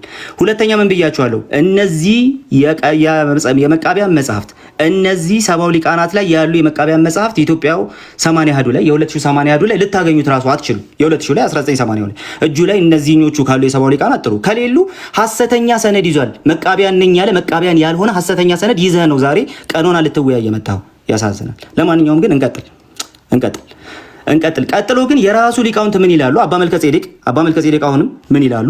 ኦኬ በአንድ ደቂቃ ከ45 ሰከንድ ጨርሳለሁ። አባ መልከ ጼዴቅ ምን ይላሉ? 81 መጽሐፍት የሚለው ቃል ግን አሉ ሊቃውንት ያተቱላቸው ፍትሐ ነገስቱ በደፈናው 81 ስላለ ያንኑ ለመሙላት ብቻ ነው እንጂ አሉ ህጋውያን አይደሉም አሉ። 81 ምናምን ተብለው የገቡት ራሱ ህጋውያን አይደሉም። ያም ሆኖ ሊቃውንት በእነዚህ መጽሐፍት ቁጥር ላይ አልተወሰኑም። እገሌን ያወጡ እንደሆነ እገሌን አስገብቶ እገሌን ያስገቡ እንደሆነ እገሌን አስወጥቶ የሚል አተታ መስጠታቸው አሁንም አልቀረም። ስለምን እሱን አይደለም። ይኸውም ከሆነ ቅዱሳት መጽሐፍት ህጋውያን ሊሆኑ ቀኖናውያን ሊሆኑ አይችሉም ይላል። 80 አሐዱ የተባሉትን እነዚህ መጽሐፍት አሁን መጽሐፍት ናቸው ብላ ያመጣቸውን ቁጥር ለመሙላት የገቡ ናቸው ይሉሃል አባ መልከ ጼዴቅ። ኦኬ አባ መልከ ጼዴቅ እንደዚህ ይሏል። ወንድማችን ከ3 ወር በፊት ዩቲዩብ ላይ አንድ ነገር አፕሎድ አድርጎ ነበር። ኦኬ አፕሎድ አድርጎ ነበር፣ አንድ ነገር አፕሎድ አድርጎ ነበር። ለማንኛውም ግን አፕሎድ ያደረገውን ነገር እስቲ ዝም ብዬ ላሳያችሁ። ዶክተር ዲበኩሉን አንዴ ላሳያችሁና ማለት ነው። ሉክ ዶክተር ዲበኩሉ ዘውዴ መጽሐፉን በኋላ አሳያችኋለሁ ወንድማችን ከፈለገው ማለት ነው። እንደዚህ ይላሉ። ነገር ግን በትክክል እነዚህ ቅዱሳት መጽሐፍ 81 ናቸው ይበዛሉ ወይስ ያንሳሉ የሚለው ጥያቄ በቀላሉ ራሱ የሚታለፍ አይደለም ይላሉ። ኦኬ የቅዱሳት መጽሐፍት ብዛት 81 መሆኑ ሲያያዝ ከመጣው ትውፊት በቀር በግልጽ የተወሰነ ነገር አያጋጥምም ይላል። ሲኖዳል ያልሆነ መጽሐፍ ነው ያስከው ነው ጉዳዩ። ኦኬ ሲኖዳል ያልሆነ መጽሐፍ ነው ያስከው ነው። ወንድማችን ከ3 ወር በፊት አንድ ቪዲዮ አፕሎድ አድርጓል ዩቲዩብ ቻናሉ ላይ ገብታችሁት በ16ኛው ደቂቃ ላይ ጁን 5 አፕሎድ ባረከው ላይ እኚህን ሰው ኦኬ ቀሲስ መብራቱ ኪሮስን ምን ብለሃቸዋል? የመፍትሄና የግራ መጋቢያ ሐሳብ መሆኑን የማይለይ ነገር አቅርበዋል ብለሃል። ሲኖዳል አይደለም ስላሉ 80 አሐዱ ሲኖዳል አይደለም ስላሉ ለምን 8ቱን ስርዓተ ቤተክርስቲያን መጽሐፍት አዲስ ኪዳን ቅዱሳት መጽሐፍት ጋር መዘርዘር የለባቸውም ሲጀመር እንደዚህ መባል የለበትም ስላሉ እንዲህ ብለሃቸዋል። ስለዚህ ሪፉዩት የምታደርገው የገዛ ሊቃውንትህንና ወዳጆችህን ነው ብዬ አስባለሁ። ተባረክ።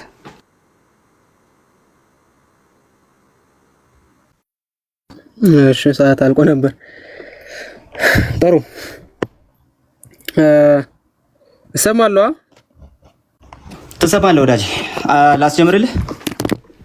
እሰማለሁ ቃል ትሰማለህ? ላስጀምርልህ? አሁን ራሴም ካልያዝኩ ራስህም ያዝ። ይኸው ላስጀምርልህ። ራሴም ካልያዝኩ አሁን አላመንኩም። ቅድም እውነቱን ለመናገር ችግር የለውም። ሪከርድ በኋላ ብዙ የምትከልሰው ነገር ስላለ እሱን ሰዓቱንም ትከልሳለህ። ግን እንትን ልልህ ነው። ላስጀምረው? ቆይ አንዴ አስጀምረው ስለምልህ እኔ ራሴ ችግር የለም። እሺ ማስጀምር ትችላለህ። እሰማለሁ ግን ድምጼ አስጀምሬያለሁ። ቀጥል። ኦኬ ናይስ። እሺ መጀመሪያ እስኪ 81 ቅዱሳት መጻሕፍት ከኢትዮጵያ ውጪ አይታወቁም ለማለ የሰባይ ምናምን እያለ ነበር ወገናችንና አላውቅም። ችግር የለውም። በነገራችን ላይ ለፍትሐ ነገሥትና ለአብጥሊስ ምንድናቸው ይላል? አንቲሰደንት ናቸው ማለት የሚቀድሙት ናቸው። እነዚህ ሁሉ ምን ያክል መጽሐፍ ነው የሚዘረዝሩት? የአረብኛ አንደኛው 81 ወይም 82 ካንን ነው የሚዘረዝረው። ሁለተኛ የአቡ አልበረካት ነው። ሁለተኛ የኢብን ካልዱን ነው። ሌላው ፍትሐ ነገሥትና የኛው ስለሆነ እሱን እንተዋለን። ተመልከቱ ምን ያክል መጽሐፍ እንደሚዘረዝር 81 ቅዱሳት መጻሕፍትን ይዘረዝራል። 81 ቅዱሳት መጻሕፍት የነ ቀለሚንጦስን በሙሉ ጨምሮ ማለት ነው። የነ መቃብያንን በሙሉ ጨምሮ ማለት ነው። ኦኬ እነ መጽሐፈ ሲራክን ጨምሮ ማለት ነው። እነዚህ ሁሉ አንድ በአረብኛ የሚገኙ ናቸው። ፍትሐ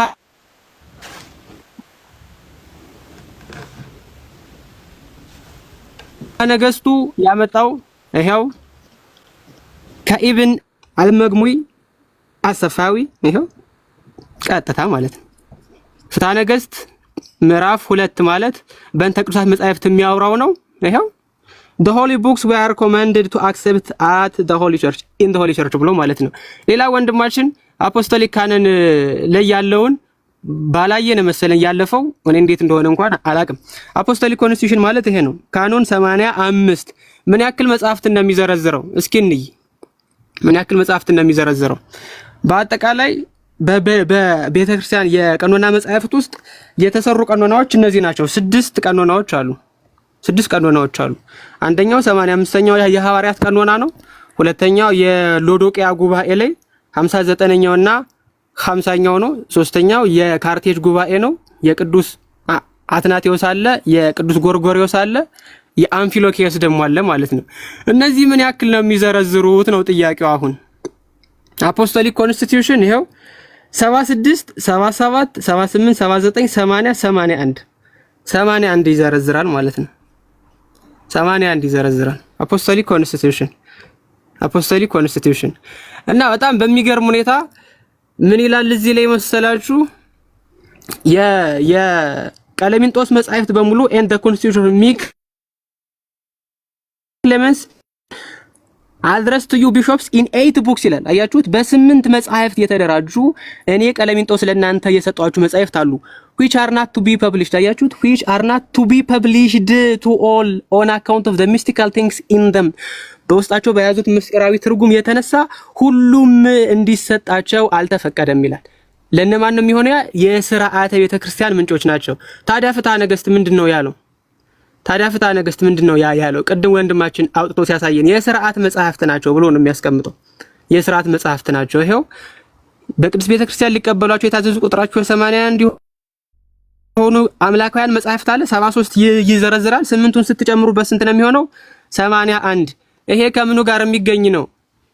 እዚህ ጋር ካለው 73 ፕላስ የአፖስቶሊክ ኮንስቲቱሽኑ 8 መጽሐፍት 73 ሲደመር 8 ስንት ነው? ቃሌ 81 ነው። 81 ነው። ስለዚህ የአረብኛው ላይና የፍትሐ ነገሥቱ ላይ 8ቱ የሥርዓት መጽሐፍት ለምእመናን የሚሰጡ ስላልሆኑ ለምንድን ነው የማይሰጡ? በውስጣቸው ከያዙት ምስጢራዊ ነገር የተነሳ ለቤተ ክርስቲያን ካህናትና ለቢሾፖች ሥርዓት ነው የሚሰጠው። ስለዚህ በእነዚህ ምክንያት 8ቱን ከነዛ ጋር ሳይቆጥሩ ያስቀምጡታል ማለት ነው። ነገር ግን ደግሞ ቀኖናዊ መጽሐፍት ስለሆኑ ስልጣነ ክህነት የሚሰጠው መስዋዕት ስርዓቱ የሚሰራው በእነዛ ምክንያት ስለሆነ ምን ይደረጋል ማለት ነው? አብረው ቆጥረው 81 ያደርጉታል ማለት ነው። ሌላኛው ይሄን ብቻም አይደለም 81 የሚቀበሉት በነገራችን ላይ ይሄው ሲሪያክ ኦክታቱክ ይላል። አይሄው ቅድም ሲሪያክ ስልህ ሲሪያክ ኦክታቱክ ኦኬ፣ ኮፕቲክ 56 ካነን፣ ኮፕቲክ ሄፕታቱክ ሁሉ ምንን የሚይዝ ነው? አጠቃላይ ስንት መጽሐፍ ነው የሚቀበሉት? 81 መጽሐፍ ነው የሚቀበሉት። እነዚህ ሁሉ ጥንታውያን አብያተ ክርስቲያናት ማለት ነው 73 ነው የሚይዙ። ታዲያ ለምንድን ነው አሁን 68 ግብጽ የምትቀበለው? ራሳቸው ማብራሪያ ሰጠውን እናገኛለን። ምን ይላል ይሄ? these traditions ይላል። these traditions are the reflections of Coptic society at pivotal time። የቅብጥ ቤተክርስቲያን እንደ ፀሐይ አብረታ በነበረበት ሰዓት ያለውን ቀኖና የሚያሳይ ነው አለ። 500 years after the Islamic conquest of ግብጽ ለ500 ዓመት በእስልምና ከተያዘች በኋላ ግን many of these customs and traditions have been long forgotten አላየው። አብዛኞቹ እነዚህ ቀኖናዎች በቃ ተትተዋል and even explicitly denounced by the Coptic church። ዲናውንስ ያደረገቻቸው ቀኖናዎችም ይኖራሉ። nevertheless the preservation and the study of such writing is very beneficial in understanding this important stage of the Coptic history ብሎ ያስቀምጣል። ነገር ግን የኛን ታሪክ ለማወቅ እነዚህ ደግሞ በጣም መሰረታዊ ነገሮች ናቸው ብሎ ያስቀምጣል ማለት ነው። ስለዚህ 81 የኛ ቤተክርስቲያን ሳይሆን ጥንታውያን አብያተ ክርስቲያናት በሙሉ አሉ ስንል ይሄው ማስረጃ እያቀረብን ነው። ዝም ብለን ከኪሳችን ስላልሆነ ማለት ነው። ዝም ብለን ከኪሳችን ስላልሆነ ሲቀጥል ቅድም ምን አይነት ነገር ለማስቀመጥ ሞክራል ወንድማችን ቃሌ ቀኖና ሲሰራ አፖስቶሊክ ኮንስቲቲዩሽንን ዘለህዋል። አፖስቶሊክ ኮንስቲቲዩሽን ለምን እንደዘለልከው እኔ አላውቅም። ቅዱስ አትናቴዎስን ለመጥቀስ ሞክራል። ቅዱስ አትናቴዎስ ይሄው እንደምትመለከተው መጽሐፈ ጦቢትን ይቀበላል። የሐዋርያት ቀኖና ሶስቱን መቃቢያን ይዘረዝራል። ግን ሰርፕራይዝ አለኝ። ይሄ ብቻ አይደለም። ዮሴፍ ወልደ ኮሪዮን አንዴ ላውጣላችሁ ኮዴክሱን። አሌክዛንድሪያንስ ኮዴክስ ላይ ካኖኒካል ተደርጎ ተቀምጧል አብሮ ማለት ነው። ፍትሐ ነገሥቱ ከየት እንደመጣው አላውቅም ያሉ ሰዎች አሉ። እነሱ ነው የማያውቁት። እነሱ ስላላወቁ የለም ማለት ነው እንዴ? ይሄው ምን ይላል እዚህ ጋር አዲሽናሊ ካለ በኋላ the wisdom of Joshua ibn Sirach for children education and the book of Joseph ibn Karbun that is the book of Maccabees አለ። ፍትሐ ነገሥቱ ጋር ስንመጣስ ምንድነው የምናገኘው? የሲራክ ልጅ የኢያሱ ጥበብ ለህፃናት ትምህርት for children education። ዳግመኛም and የኮሪዮን ልጅ የዮሴፍ መጽሐፍ አለ፣ እርሱም የመቃቢያን መጽሐፍ ነው አለ። ጄዊሽ ኢንሳይክሎፒዲያም ይሄንን መጽሐፍ የሚያቀው ነው። ኮዴክስ አሌክዛንድሪያንስም የሚያቀው ነው ማለት ነው። ኮዴክስ አሌክዛንድሪያንስን ለማሳየት ልሞክር አንዴ ፈጠን አድርጌ ማለት ነው ሰዓቴን እንዳልበላው። ስለዚህ ወንድማችን ምን እያወራ እንደሆነ እየተረዳውም አልመሰለኝም። እውነቱን ለመናገር ቀኖና የሆኑ 2-3 ሰዎች ብቻ ያስቀምጡት አድርጎ ለማስቀመጥ ሞክራለሁ። ለምሳሌ ጆሴፍ ወልደ ኮሪዮን በመጽሐፉ ውስጥ 22 መጽሐፍት ብቻ ነው ያሉን ብሏል። 22 መጽሐፍ ነው ብሉይ ኪዳን ላይ የምትቀበለው ማለት ነው። 22 መጽሐፍ ነው። 39 እንደምትቀበል ትናገራለህ። ሲቀጥል ሉተር የሉተር መጽሐፍ ነው ይሄ። አብዛኞቻችሁ ታውቁታላችሁ ብዬ አስባለሁ። የሉተር ባይብል ነው በ1535 ያሳተመው ነው። ምን ያክል መጽሐፍ ነው የሚዘረዝረው? ይሄው ዮዲትን ይዘረዝራል፣ ጦቢትን ይዘረዝራል፣ ሲራክን ይዘረዝራል፣ ባሮክን ይዘረዝራል፣ መቃቢያንን ይዘረዝራል። ኦኬ ይሄ ተረፈ ዳንኤልንና አስቴርን ደግሞ አንድ ላይ አድርጎ ይዘረዝራል ማለት ነው። ይሄ ማን ነው? የሉተር። በአጠቃላይ የብሉይ ኪዳን መጽሐፍትን ስንት ነው የሚዘረዝረው ሉተር ካላችሁኝ ምን ያክል ነው የሚዘረዝረው? 45 መጽሐፍትን ነው የሚዘረዝረው። የአሁን ጊዜ ፕሮቴስታንቶችስ አይደለም 45 ከሉተር ራሱ ተቀንሶ ማለት ነው። ሉተር ከሰጣቸው መጽሐፍ ራሱ ቀንሰውት አሁን 39 ነው የሚቀበሉት። አያችሁት? ሉተር ከሰጣቸው ቀኖና ራሱ ቀንሰውት ማለት ነው። ስለዚህ መጀመሪያ ኖርማንስ ላይ ተቀነሰ፣ ከዛ ከአባቶች ቀኖና ቀነሱ፣ ከዛ ከአፖስቶሊክ ኮንስቲቱሽን ቀነሱ፣ ከዛ ከሉተር ራሱ ቀነሱት ማለት ነው። ሉተር ይሄ ስለሆነ ቀኖ ነው አፖክሪፋ ብሏቸዋል ሊባል ይችላል፣ ግን ውሸት። አፖክሪፋ ሳይሆን ስክሪፕቸር ብሎ ጭራሽ እዚህ መጽሐፉ ላይ ሉተርስ ወርክ 95 ተሲስ ላይ ነው ያለው። ካሪየር ኦፍ ዘ ሪፎርመር 1 ቮሊዩም 30 አንድ ላይ ታገኙታላችሁ። እነ መጽሐፈ ባሮክን እነ መጽሐፈ ሲራክን እነ ጥበበ ሰለሞንን እየጠቀሰ ቲዮሎጂካል ጉዳዮችን ሲከራከር ታገኙታላችሁ። ሚስጥራትን ሳይሙታንን የሚከራከረው ከነ መጽሐፈ ሲራክ ነው። ማን ነው ይሄ? ሉተር ነው። ኦኬ ማን ነው ይሄ? ሉተር ነው። ስለዚህ ጉዳዮቹን በሙሉ መሰረት አድርገን ስናያቸው ወይም ስንይዛቸው ምንን የሚመለከት ነው ከተባለ ፕሮቴስታንቲዝም ምንም አይነት ሐዋርያዊ ውሳኔ የለም። ምንም አይነት ሲኖዶሳዊ ጉባኤ የለም። ምንም አይነት ስትራክቸርድ የሆነ ቀኖና የለም። ታዲያ ምንድነው? በቃ 66 ነው። ማስረጃ ወፍ የለም። እና አትናቴዎስ ጭራሽ ለ36 መጽሐፍ ማስረጃ ተደርገው ተጠቅሰዋል። አትናቴዎስ ግን ምን ያክል መጽሐፍት እንደሚቀበለው ከብሉይ ኪዳን እንኳን ብንጠቅስ ማለት ነው 3ቱን ስትቀንሱልን 45 መጽሐፍት እንደሚቀበለው 45 መጽሐፍት ማለት ነው ከብሉይ ኪዳን አልቋል። ሰዓት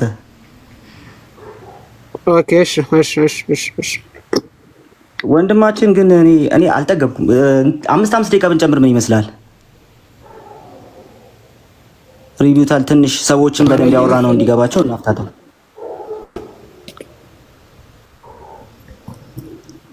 አምስት ደቂቃ ከዚህ በኋላ ወደ ክሮስ ሪቢታሉ ትንሽ ሰከንድ ራውንድ ሪቢታል ቢኖረው አሪፍ ነው። ነፍ ነገር እያነሳን ስለሆነ ሰዎችን በደንብ እንዲገባቸው ግልጽ እንዲሆን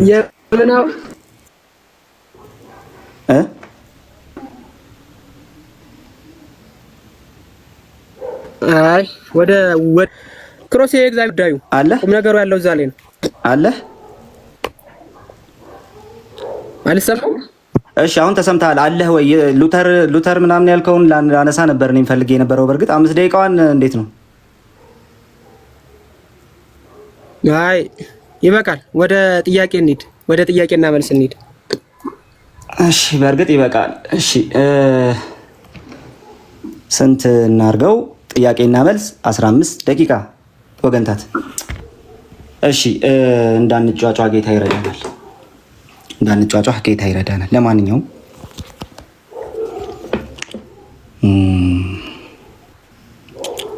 አንድ ጊዜ ዝም ብዬ ከፍቼ ላስቀምጠውና ካሜራዬን ከዛ ልጀምር። እሺ የት ሄደች እባክህ? ቆይ አንዴ። እሺ ወንድማችን አሁን ላስጀምር ነው። ዝግጁ ነህ? አስጀምር። ያ አስጀምር። 15 ደቂቃ ነው አይደል? አዎ 15 ደቂቃ ያው ጀምረናል። እሺ ጥያቄ 1 ሉተር ተጨማሪዎቹ መጽሐፍት ቀኖና ናቸው ያለበትን ማስረጃ ሳይ። ይሄው ከፈትኩ እኮ። እሺ ቀኖና ናቸው ያለበትን ማስረጃ ሳይ።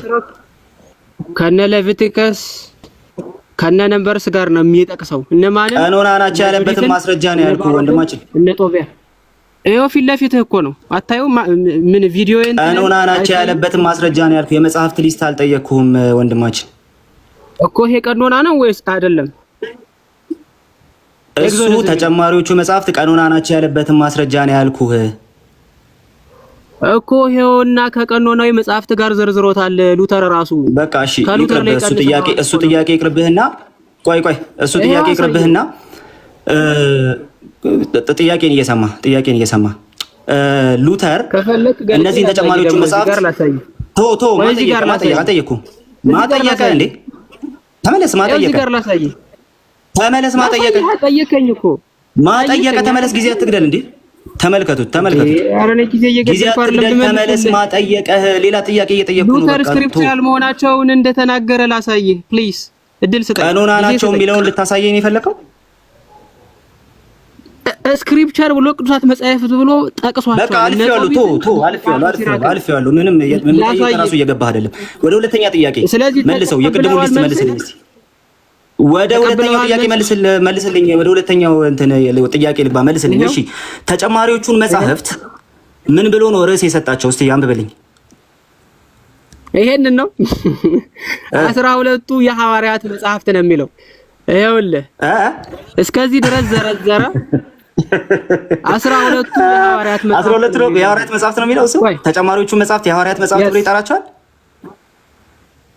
እስቲ አንብበው። ኧረ ብራዘር 12 የነቢያት መጻሕፍት፣ ይሄ ማይነር ነቢያት አሉ። ቆይ ላሳይ። በጌታ በኢየሱስ ስም በቃ አንተ በኢየሱስ ስም በቃ ትችዋለሁ። እሺ እንቀጥል። ኧረ በቃ አንድ ብሎ ጀመረ። ሶስተኛ ጥያቄ 23 ላይ መጣ። ተጠይቃል። ሶስተኛ ጥያቄ 23 ላይ መጣ። መጽሐፍትን ቆይ አንዴ ተረጋጋ እንዴ። 81 መጽሐፍትን የቀነነ ካውንስል የትኛው ነው? ኧረ ፕሊስ ልመልስልህ። ኧረ እባክህ ጥያቄን መልስ እንዴ። ፕሊስ ልመልስልህ። ሌላ ጥያቄ ጠይቄሃለሁ። ተወው በቃ። 81 መጽሐፍትን የቀነነ ካውንስል የትኛው ነው ወንድማችን? በቸርች ትራዲሽን ውስጥ እያሳየው ነው። ይሄው በሲሪያክ 81 መጽሐፍትን የቀነነ ካውንስል የትኛው ነው? ካውንስሉን ብቻ ንገረኝ። በኮፕቲክ ሼክታቱክ ውስጥ እያሳየውህ ነው። የጠየቅኩ ካውንስል ነው፣ ጉባኤ ነው የጠየቅኩ። በየትኛው ጉባኤ ነው 81 ቀኖና የተቀነነው ነው ያልኩ? የቸርች ትራዲሽን ነው የማሳይህ ብራዘር። ቸርች ትራዲሽን ቀኖና ትጠየቃለህ፣ ትራዲሽን ታሳያለህ ወይ? በኢየሱስ ስም እንትን ልትል ነው እንዴ? እሺ ተው እንቀጥል። ሶስተኛ ጥያቄ የለም በቃ የለም፣ ፈርሷል። 81 ፈርሷል። እሺ ወደ ሌላው እንቀጥል። ትመልሳለህ። በቃ አለቀ እኮ። በሲሪያክ ውስጥም አለ። እኔ ጉባኤን የጠየቅኩት ትቼዋለሁ። ጉባኤን የጠየቅኩ አለቀ። ጊዜን አትግደልብኝ። እሺ ሌላ ሌላ አስቀመጥኩልህ። ሌላ ቀጥል። አትናቴዎስ ጦቢትን ይቀበላል ብለሃል አይደለ? ይሄው አትናቴዎስ ዘግሬት ይሄው መጀመሪያ ጥያቄ ሶር ነው የጠየኩ። አትናቴዎስ ጦቢትን ይቀበላል? ጦቢትን ይቀበላል የሚል ነገር ተናግሬያለሁ። አዎ ቅድም ብለሃል። እሺ ተሳስተ ነው ማለት ነው። ዳጸልሳን ነው። እሺ ቶ ችግር የለውም። ኧረ በቃ ቶ ችግር የለውም። እሺ ሌላ እሺ ካነን 85 ላይ ሂድና ካነን 85 ላይ ሂድና ግን አወጦ ቢት ያንተ ቤተክርስቲያን ቶ በቃ ቶ አልኩ እኮ ካነን 85 ላይ ሂድና ያንተ ቤተክርስቲያን እንደዚህ ያስቀመጠቻቸውን ያንተ ቤተክርስቲያን እንዲያስቀመጠቻቸውን ሊስቱን አሳይ። ትእዛዝ፣ ግጽው፣ አብጥሊስ የሚሉት እነዚህ ሊስቶች አሳይ። ስምንቱ የሥርዓት መጽሐፍት ይሄው ቅድም እኮ ከፈትኩልህ። እሺ እስቲ ይሄን አብጥሊስን አሳየኝ። አብጥሊስ የት አለ? ቁጥራቸው እነሱ አብጥሊስን አሳየኝ። ስምንቱን በአንድ ቆጥሮ ነው ያስቀመጣቸው። ስምንቱን በአንድ ላይ ነው ያስቀመጣቸው። ከነዚህ አሁን ምንም ስምንት የሥርዓት መጽሐፍት የሉም። በቃ ሰው እያየ ስለሆነ ችግር የለውም። እንቀጥል። ቆይ ተረጋጋ እንዴ። እሺ የኢትዮጵያው ተረጋጋ አንዴ። ቀስ በል እንዴ። የኢትዮጵያው እንዴ በቃ ቶ ስምንቱን ሊስት አሳያለሁ። ሊስት የለህም። በቃ ስምንት የሚል ቁጥር ብቻ ነው ያለ። ለማንኛውም እንቀጥል። አንዴ እንቀጥል። እሺ እንቀጥል። የኢትዮጵያው መቃቢያ ኧረ በፈጠረ አንተ ሰውዬ እንዴ ጥያቄ እየሰማህ እንጂ የተዘረዘረው ጥያቄ እየሰማ በጌታ ስም ቆይ እንዴ ጥያቄ እየሰማ እሺ እንቀጥል። ደግሞ አሁን እንቀጥል። እሺ መጽሐፈ መቃቢያን የኢትዮጵያው መጽሐፈ መቃቢያን ቆይ የኢትዮጵያው መጽሐፈ መቃቢያን ከሰባው ሊቃናት መጽሐፈ መቃቢያን ጋር ይመሳሰላል? የይዘት ውይይት ውስጥ አልገባንም። ቀኖና ነው አሁን የምንወያየው። የኢትዮጵያው መቃቢያን ከሰባው ሊቃናት መጽሐፈ መቃቢያን ጋር ይመሳሰላል ወይ ነው ያልኩህ። ቴክስቹዋል ክሪቲሲዝም ሐሰተኛ ሰነድ ይዘን የመጣው አየህ፣ ሐሰተኛ ሰነድ ነው። እሺ ሌላ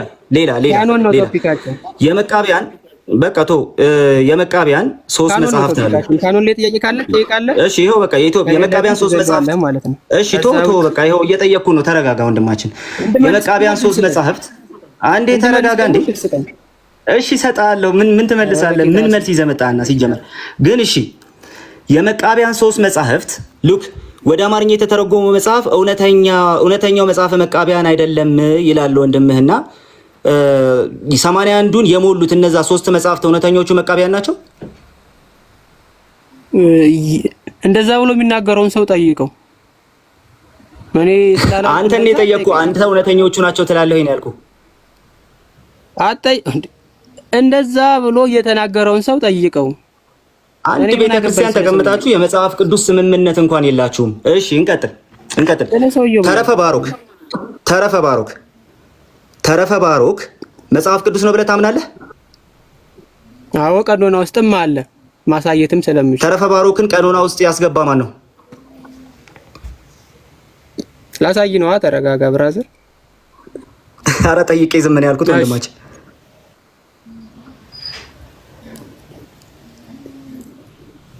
እሺ ተመልከቱ። እሺ ተረፈ ባሮክን ሊያሳይ ነው። ላሳይ ነው። ስሜታዊ አትሁን። ተረጋግቶ መስማት ኧረ እባክህ ቀጥል ዝም ብለህ።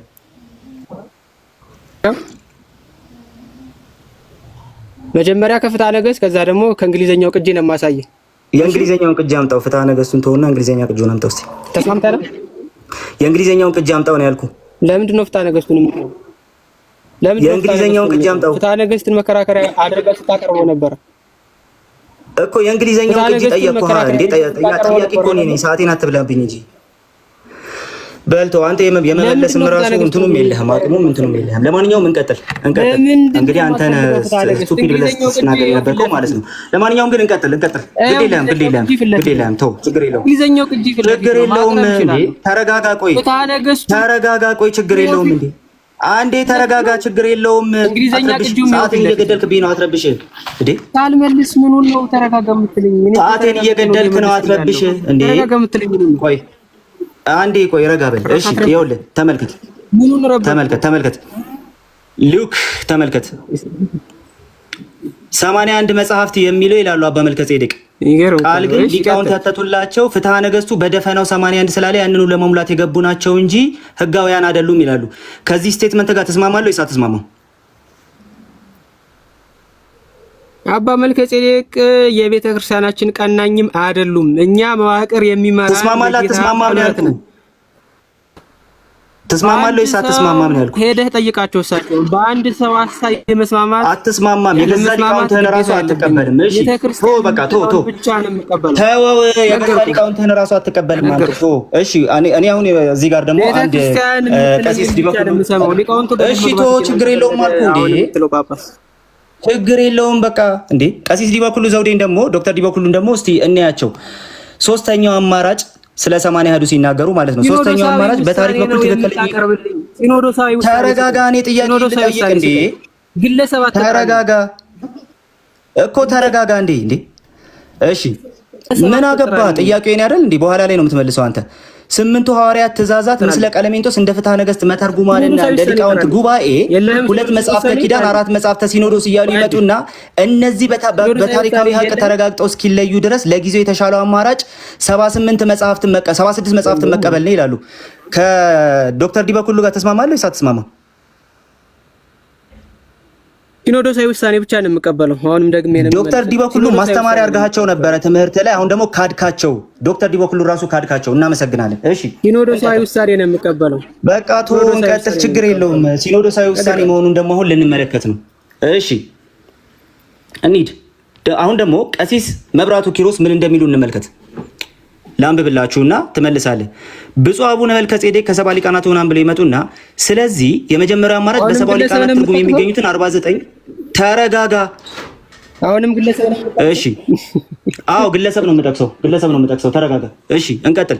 ቀኖናውን የሚያጸድቀው የቅዱስ ሲኖዶስ ጉባኤ እነዚህ መጽሐፍተ ሥርዓት ከቅዱሳት መጽሐፍት ጋር መቆጠር እንደማይገባቸው በግልጽ ሊወሰን ይገባል ብለው ሲኖዳል እንዳልሆነ 80 አሐዱ እየነገሩ ነው። ትቀበላለህ ወይስ አትቀበልም? ግለሰብ አይማኝም። በቃ ጨርሱ። እሺ የገዛ ሊቃውንትን ክደህ ጨረስካቸው ዛሬ። እሺ እንቀጥል። የገዛ ሊቃውንትን ክደህ ጨረስካቸው። እሺ ሲኖዳል አይደለም ይሉሃል። አንተ ደግሞ ሲኖዳል ናቸው እያልከን ነው። ለማንኛውም ግን እንቀጥልና እዚህ ጋር ደግሞ አንድ ኦዲዮ ላሰማ። እዚሁ ልክ እንዳንተው በጣም የተወደደ ካንተ በላይ የተወደደ አስተማሪ ምን እንደሚል ላሰማና ከዛ ደግሞ ስሙት። ወይ ጉድ! አሁንም ግለሰብ ነው የሚቆጠረው። ሲኖዳል አይደለም የብሉይ ኪዳን መጽሐፍ ቀመና ሲኖዳል አይደለም። ዛሬም ለዛ ነው አሁን መጽሐፍ ኪሮስን እንደ ጥናታዊ ጽሑፍ ነገር አጭር ጽሑፍ አዘጋጅተዋል። እዚህ ድረስ ከሰማ ይበቃል። እሺ ሲኖዳል አይደሉም ይልሃል ገዛ ወንድምህና ትቀበለዋለህ? ይሄንንም ወይስ አትስማማም? ዲቤት ነው ፖለቲካ ነው እያያዝከው? ቆይ አልገባኝም። የምን ፖለቲካ ነው? ጥያቄውን መልስ። ትቀበላለህ ወይስ አትቀበልም? ሲኖዳል አይደለም ይልሃል ገዛ ወንድምህና ትቀበላለህ ወይስ አትቀበልም? ሄደህ ጠይቀዋ ታዲያ። እሱን እኔ ምን ላድርገው ነው? ለዚቹ ነው ስቱፒድ እያልክ ከጅማሬ ስትሳደብ የነበርከው። አየህ አይደለ? ምንም ነገር ነው ማታውቀው። ሲቀጥል ደግሞ አትስማማም ከገዛ ወንድሞች ጋር። እንቀጥል። ተረጋጋ። እንቀጥል። ደግሞ በየመሃሉ አትግባ። እሺ ዮሴፍ ወልደ ኮሪዮን መጽሐፍ ቅዱስ ነው ብለህ ታምናለህ አንተ? ዮሴፍ ወልደ ኮሪዮን እጅህ ላይ ያለ መጽሐፉ ራሱ ያ እሺ ክፈተው። ዜና አይሁድ አለ። ትክክል ነው። ዮሴፍ ወልደ ኮሪዮን ዜና አይሁድ ብቻ ነው የሚባል መጽሐፍ አለ እኮ። ዜና አይሁድ ብቻ ነው ዮሴፍ ወልደ ኮሪዮን። ይሄው ማስረጃ ከፈትኩልህ እኮ። ምን ይላል ይሄ? እስኪ አንብልኝ። የጠየቅኩ ዮሴፍ ወልደ ኮሪዮን ዜና አይሁድ ብቻ ነው ወይ የጻፈው ነው ያልኩ። ላሳይህ እኮ ነው እሱን። ምን ይላል ይሄ? ኮዴክስ አሌክዛንድሪያንስ ይላል። እኔ እሱን ብቻ ነው ወይ የጻፈው ነው ያልኩ። ወይ አይደለም ወይ ነው። ኮዴክስ አሌክዛንድሪያንስ ላሳይህ ነው ፕሊዝ። በቃ ቶ አታሳኝ። ሰዓቴን እንዳትገልብኝ። እኔ የጠየቅኩት ትተህ ሌላ ነገር ነው የምትመልሰው። ሌላ ጥያቄ ትቼዋለሁ። ሌላ ጥያቄ እሱን አልፈልግም። እሺ ተመልከቱ። አንዴ ልመልስልህ። አልፈልግም አልኩህ እኮ አልፈልግም። በቃ የተጠየቅከውን ሌላ ነገር ነው የምትመልሰው አንተ የተጠየቅከውን ትተህ። ስለዚህ ቶ አልፈልግም። እሺ በቃ እኮ አልጠየቅኩም። ይሄን ስላልጠየቅኩህ አልፌያለሁ። ሌላ ጥያቄ ልጠይቅህ ነው። 80 አሐዱ ሲኖዳል ነው ብለህናል። 80 አሐዱ ሲኖዳል ነው ብለህናል ወንድማችን አይደለ? 80 አሐዱ ሲኖዳል ነው ብለህናል። የኢትዮጵያ ኦርቶዶክስ ተዋሕዶ ቤተክርስቲያን በየትኛው ጉባኤ ነው 80 አሐዱን የቀነነችው? በቅዱስ ሲኖዶሷ በኩል እኮ። በየትኛው ጉባኤ? በቅዱስ ሲኖዶሷ በኩል እኮ አለ። በጌታ በኢየሱስ ክርስቶስ ቶ በቃ ቶ። እሺ ሌላ ጥያቄ አልፈልግም። ተውኩት እንዴ ተውኩት። መልስ የለህም እኮ ምንድን ነው የምታሳየኝ? መጽሐፍ ይገልጻል እንዴ በየትኛው ጉባኤ እያልኩ ጉባኤና መጽሐፍ እያልኩ ግን ጉባኤና መጽሐፍ ሳትለይ ነው ውይይት የመጣው። እሺ እንቀጥል። ትቼዋለሁ። እሺ አሁን ወደ ኩፋሌ እንሂድ። ተረጋጋ እንዴ ተረጋጋና ተው በቃ። አልፈልግም እኮ አልኩህ። እኔ መጽሐፍ አይደለም የጠየቅኩ ጉባኤ ነው የጠየቅኩ ጉባኤ እንጂ መጽሐፍ አልጠየቅኩ። ስለዚህ ሚውት አልፈልግም። ጉባኤ ነበር የጠየቅኩ መጽሐፍ አልነበረም። በቃ ትቼዋለሁ። አልፈልግም። እሺ እንቀጥልና እስቲ መጽሐፈ ኩፋሌን ማለት ነው እስትንፋሰ እግዚአብሔር ነው ብሎ የቀኖና ሊስት ውስጥ ያስገባ አንድ አባት ነው የጠየቅኩ። እሺ የቅዱሳት መጽሐፍት ሊስት ውስጥ ያስገባ አንድ አባት ምንም ኩፋሌን የቀኖና መጽሐፍት ውስጥ አስገብቶ የቆጠረ አንድ የቤተ ክርስቲያን አባት መጽሐፈ ኩፋሌ Elon Musk is now the first. አዎ ኩፋሌ ብቻ አይደለም። በነገራችን ላይ ቅድምም ብዙ ማስረጃዎችን ሰጥቻለሁ። በቃ እሺ መልካም ጊዜ ወንድማችን። አይ ሰዓት ያልቋል። ፕሮቴስታንቶች የማይቀበሏቸው መጽሐፍት በሙሉ በጌታ በኢየሱስ ክርስቶስ ቀኖናዊ መጽሐፍት ነው። በቃ ሰዓት ያልቋል። ምን ይመለስከው? በቃ ያንን ብቻ አይደለም ኮዴክስም ከፍቼ እያሳየው ነው። ኢቭን ኮዴክስም ከፍቶ አንታታም። አሁን ደግሞ እንዴ በቃ ሰዓት ያልቋል ብሎ ተብራራው። በቃ ጠይቀኛል። አይ ጀመር ኮዴክስን ቀኖና ብለህ ታመጣለህ። ኮዴክስና ቀኖና ራሱ አትለይም በጌታ ስም። እሺ ቶ በቃ አልፈልግም። ኮዴክስ ማለት ምንድነው የሚለውን መጀመሪያ አልቋል እኮ ሰዓት። እሺ ልጠይቅህ 5 ደቂቃ ጨምሬ ለወደፊት ነው ጥያቄ ጠይቀህ ሰው እንዲመልስ መስጠት አለብህ። ጠይቅ አሁን ጥያቄህን እንዴ በጌታ ስም። አሁን ደግሞ መልስ እንዴት እንደሚሰጥ ላስተምርህ ነው። ስለዚህ እንትን በል በራስህ ነው እሺ ያመጣኸው። ቀድመህ ተሳድበህ ነው ያመጣኸው ታላቁ ያሳት። እሺ 15 ደቂቃ ይዤልሃለሁ። ይኸው 15 ደቂቃ ይዤልሃለሁ። እሺ ቀጥል። ታልጀምር ነው ግን የምታስጀምረው። ቆይ እንደገና አስጀምርልኝ። እንደዚህ ያረጋል። እሺ ኧረ እንደገና አስጀምርልሃለሁ። ምንም አታስብ። ይኸው እንደገና አስጀምርልሃለሁ። ንገረኝ ስትጀምር ንገረኝ። ጀምር። እሺ ያው ፕሮቴስታንት የቀኖና አረዳድ ምንድን ነው? ቀኖና እንዴት ነው የምትረዱት? ምንድነው ቀኖና? የቀኖናን ትርጉም አትናቴዎስ እንደሚረዳው ወይም ሩፊኔስ እንደሚረዳው ነው የምንረዳው አይደለም። ምንድነው እሱ ትርጉም ነው? ዝም ብለህ ገሌ እንደሚረዳው ሰው ምንድነው? እሺ ላብራራ። አሪፍ ነው በቃ ላብራራለህ። እሺ እንዴት እንደሚመለስ በዛው ተመልከት። ጊዜ አትግደልብኝ ፕሊዝ። እኮ የመለስኩልህ እኮ ነው። እንዴት እንደሚመለስ ግን ተመልከት፣ ተማር ለወደፊት። እሺ አንደኛ ቀኖና ብለን ስናስቀምጥ በመጀመሪያ ህግ፣ እየመለስኩ ነው። በመጀመሪያ ህግ መለኪያ ማለት ነው። ለህግ ለህግ አግባብ ወር ደግሞ ለሌጋል ጉዳይ ሲውል እንመለከታለን። ቀኖና ነው ብላችሁ ለመቀበል የምትጠቀሙበት ማጣሪያ ምንድን ነው? የሆነ ነገር ቀኖናዊ ነው ለማለት የምትጠቀሙት ክራይቴሪያ ምንድን ነው? የሆነ ነገር ነው መጽሐፍ ቅዱስን ነው።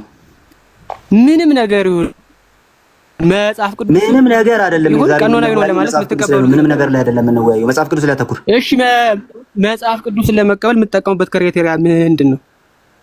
እሺ መጽሐፍ ቅዱስን ለመቀበል የምንጠቀምበት ክራይቴሪያ አንደኛ በሐዋርያት በራሱ መጽሐፉን ለአዲስ ኪዳን ከሆነ፣ ሁለተኛ በሐዋርያት የአይን ምስክሮች በራሳቸው በሐዋርያቱ ዘመን መጽሐፉን፣ ያ ማለት ከመጀመሪያው ክፍለ ዘመን ባልዘለለ መልኩ በሐዋርያቱ እውቅናና አውቶሪቲ ምንድነው ሐዋርያው ቀኖናን የማትቀበለው?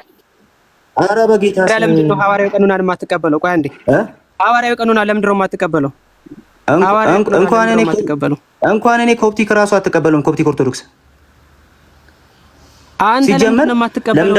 ለምንድን ነው የማልቀበል? ላሳየህ። ሐዋርያው ቀኖና ቀለሜንጦስ የጻፈው ያልከው ማለት ነው በሐዋርያት አይደለም የተሰራው። ሲጀመር ለምንድን ነው የማትቀበለው? በሐዋርያት አይደለም ሲጀመር የተሰራው የአራተኛው ክፍለ ዘመን ስራ ነው። ይሄው ቀሲስ ዲበማንተና የሚሉትን ተመልከት። ዶክተር በጣም ጥሩ። በቃ ዶክተር ዲበኩሉ የሚሉትን ተመልከት። ለዚህ ነው የማልቀበለው እንዴ። ዝም በል በቃ ጨረስ። በቃ አትበል እንጂ ነው። ለምን እንደማልቀበል ላሳየህ እኮ ነው። አረ ፕሊስ መጽሐፍ ቅዱስ ቁጥሩ ይናገራል። 66 ነው ብሎ ይናገራል። መጽሐፍ ቅዱስ ምን አልከኝ? መጽሐፍ ቅዱስ ቁጥሩ 66 ነው ብሎ ይናገራል። አረ 81 ነኝም 66 ነኝም አይልም ወንድማችን። ስለዚህ መጽሐፍ ቅዱስ ለራስህ ራሱ አትጠቀመውም። እሱን እኮ ለራስህ ማትጠቀመውውን ይዘህ ትመጣለህ ነው ማለት ነው። ለራስህ ራሱ አትጠቀመውም። ይሄንን መስፈርት ወንድማችን ምንድነው የምትለኝ? እኔማ ቸርች አለች እንዴ? ቸርች ራሱ ሲኖዳል አይደለም እየተባለ እንዴ? ሊቃውንት በሙሉ ሲኖዳል አይደለም እያሉ ነው። ካድካቸው እንጂ ሸመጠጥካቸው ሲኖዳል አይደለም እያሉ አይደል እንዴ? አንዴ ፕሊስ እሺ። አረ ፕሊስ አዳም ታረቁ እንዴት መልስላለሁ? እሺ ቀጥል። ለምንድን ነው ስሜት የምትሆነው? ከመሬት ተነስተ አረ ምን ስሜት 66 ካላለ 66 የሚለው ትምህርት የመጽሐፍ ቅዱሳዊ ነውና ልታወግዘው አይገባህ። 81 ካላለ 81 የሚለው ትምህርት የመጽሐፍ ቅዱሳዊ ነውና ልታወግዘው ይገባሃል እንዴ? አረ በፈጠረ ምን ጥያቄ የምጠይቀው? አዎ ምክንያቱም ሶላ ስክሪፕቹራ ነው የምትመራበት።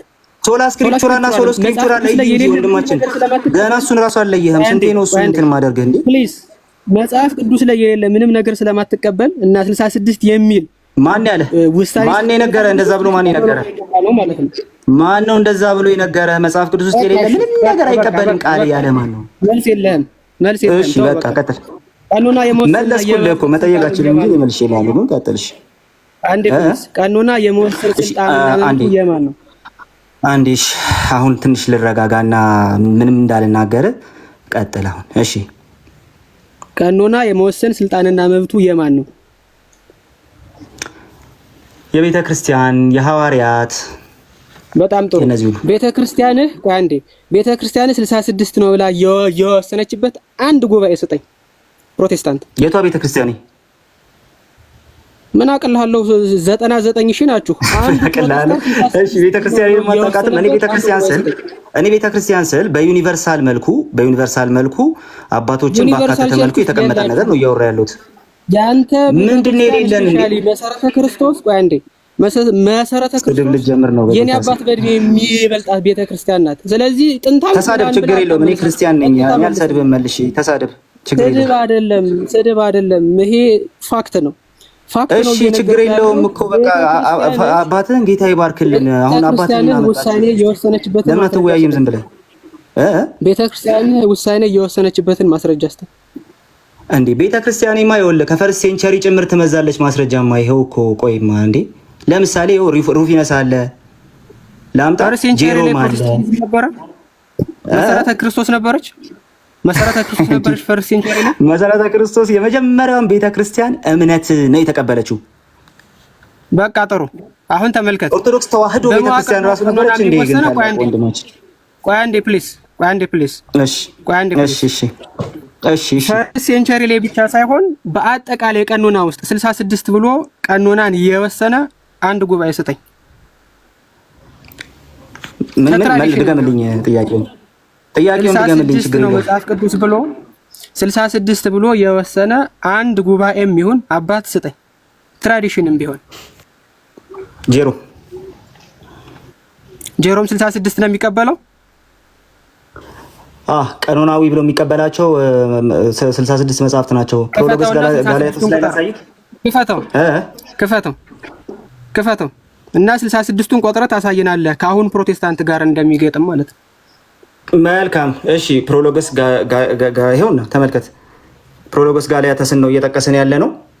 ስለዚህ ተመልከቱ። ጀስት ሂላሪን መጥቀስ ይችላል ነበር። 66 ሚላውን ቆጥረህ ታስረክባለህ። ሰዓቴን ለመቆጠብ እዚህ ጋር ላቁም። አንዴ ቆይ ሰዓቴን ለቆ አቁም። ሰዓቴን ለቆ አሁን አንተ ገና እያልክ ገና ፕሮሎጎስ ምንድነው ምን ማጨረስከው? ምን አድርግ ነው የምትለኝ? አንተ ላልመለስከው ጥያቄ የኢትዮጵያ ቤተክርስቲያን ቆይ አንዴ ጥያቄ እኔ ሌላ ነው። ይሄን ተውኩ። ጥያቄውን ተውኩ። ይሄን አንዴ በቃ ጨረስኩኝ። ሰዓቴን ጨረስኩኝ። ያዝ አሁን የኢትዮጵያ ቤተክርስቲያን ቀኖና ውስጥ ማለት ነው ኖርማን ስለ ያልገባ ኖርማታ ላይ የገባ ቀኖና አላት እንዴ? ሲጀመር የቀኖና መሆን የማይችሉ ሐሰተኛ መጽሐፍት ሁሉ አሏት እንጂ ወንድማችን ሐሰተኛ መጽሐፍት እሱን አይደለም ጥያቄ። እሱ አይደለም ጥያቄ። መጀመሪያ ጥያቄውን ተረዳ። ኖርማን ስለ ያልገባ ኖርማል እዛ ያደርሰንም ነው እያልኩ ያለው። እዛ ራሱ ያደርሰንም ነው። ሐሰተኛ ሰነዶች አሏት ሲጀመር ራሱ ጭራሽ ማትረዳው እዛ ራሱ ያደርሰንም ጭራሽ ማትረዳው ምኑን የሌለው እዛ ራሱ አይደርስም። አንተ ኖርማታና ይሄ ኖርምንና ኖርምን ለመጠየቅ አልደረስክም ገና እያልኩ ነው ያለሁት። ሲጀመር ሐሰተኛ መጽሐፍት ይዘሃል፣ በውስጥ ሐሰተኛ መጽሐፍት ይዘሃል። ዝም ብለህ በራስህ አትሄድ። ኧረ ፕሊስ እንዴ ምን እያልከኝ ነው? እኔ እኮ አቁም ስልህ የኔ የጥያቄ ጊዜ ነው፣ ታቆማለህ። የኔ ጥያቄ ቅድም እኮ ሰዓትህ ቆሞ ራሱ አላቆምክም ነበር። ታላቁ ምን እያልከኝ ነው? አንተ ሰውዬ ፕሊስ እንዴ ሆም ሰው እያልከኝ ደግሞ እሺ ቀጥል መሰለኝ የምታደናቆረው።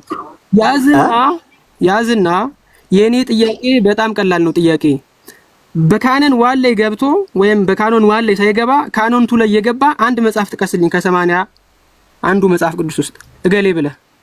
ሲጀመር ካኖን ዋን እና ካኖን ቱ ብቻ አይደለም እኮ ሐሰተኛ ሰነድ ይዛል እያልኩ ነው። የምን ካኖን ዋን ሲጀመራት በለኝ ኖርማን ስለኝ ኖርም ላይ ያልተጠቀመው ጥንታዊው ክርስቲያና ካኖን ዋን እና ካኖን ቱ የሚባል ነገር ራሱ የላችሁም እኮ እናንተ። አንድ መጽሐፍ ጥቀስ። ካኖን ዋን እና ካኖን ቱ የሚል ከየት ነው ያመጣው? አንተ የቤተ ክርስቲያን ራሱ እንደዛ ትላለች እንዴ? የሌለ ነገር እኮ ነው ያመጣው። የካቶሊክ እና የፕሮቴስታንት እንትን ነው ያመጣው ታላቁ። ይሄ አንተ እሱን አይደለም የኔ ጥያቄ። አንተ ፕሮቶካኖኒካል እና ዲውትሮ ካኖኒካል መስሎሃል? አይ አለማወቅ። እኔ እሱን አይደለም እኔ እሱን አላልኩም እንዴ? ፕሮቶካኖኒካል ፈጠራ አንተ ሰውዬ አንተ እያልክ ያለህ ቴር ዋን እና ቴር ቱ መጽሐፍትን ከቅድም ጀምሮ ነግሬህ ነበር። አዳምጥ ቆይ ፕሊስ። ቴር ዋን ቴር ቱ አይደለም አንተ ለምን እንደገባው ታስመስላለህ? ጥንታዊቱ ቤተክርስቲያን ጥያቄውን ጠይቅ እንደው ለምን ጥንታዊቱ ቤተክርስቲያን የማትጠቀመው በኋላ የኛ ቤተክርስቲያን ያስገባችው አንድ መጽሐፍ መቃቢያን የለም። አያችሁታ? የለም ቀጠልኩኝ። መቃቢያን ይኸው ያንተ መቃቢያን የትም አይገኝም። ይኸው እኮ የገዛ ወንድምህን ያለ የገዛ ወንድምህን ያለ መቃቢያን የለም። ይኸው ጨርሻለሁ። በቃ ጨርሻለሁ። ምን የጨረስከው? ጥያቄህን ሰዓት አላለቀም። ቀጣይ ጥያቄ ልጠይቅህ። መሰረተ ክርስቶስ ቸርች ነው አይደለ የምታደርገው? እዛ ብቻ አይደለም። የት ነው የምትሄደው? ስለ ቸርች አሁን እስቲ ቆይ፣ አሁን ነፍ ቸርች ነው የሚሄደው። አሁን እንዴት ይሆናል? ቃለ ሕይወት መካነ መሰረተ ክርስቶስ ነው ይስራል። አንግሊካኑ ላይ ነው፣ በቅርቡ አንግሊካኑ ላይ ታላቁዬ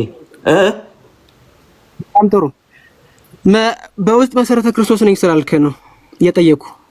የትም መሰረተ ክርስቶስ ያ ማለት ሌላ ቸርች አልሄድም ማለት አይደለም። አንግሊካኑ ላይ በቅርብ ልሄድ ነው። በቃ ጥሩ ሂድ። አንግሊካንም ይሁን በእናንተ መሰረተ ክርስቶስም ይሁን በየትኛውም ይሁን በመዋቅራቸው ውስጥ የተወሰነ መጽሐፍ ቅዱስ 66 ነው የሚል አንድ ውሳኔ ሰጠኝ። አሳይሃለሁ። የራሴን ቸርች ላሳይ። ቆይማ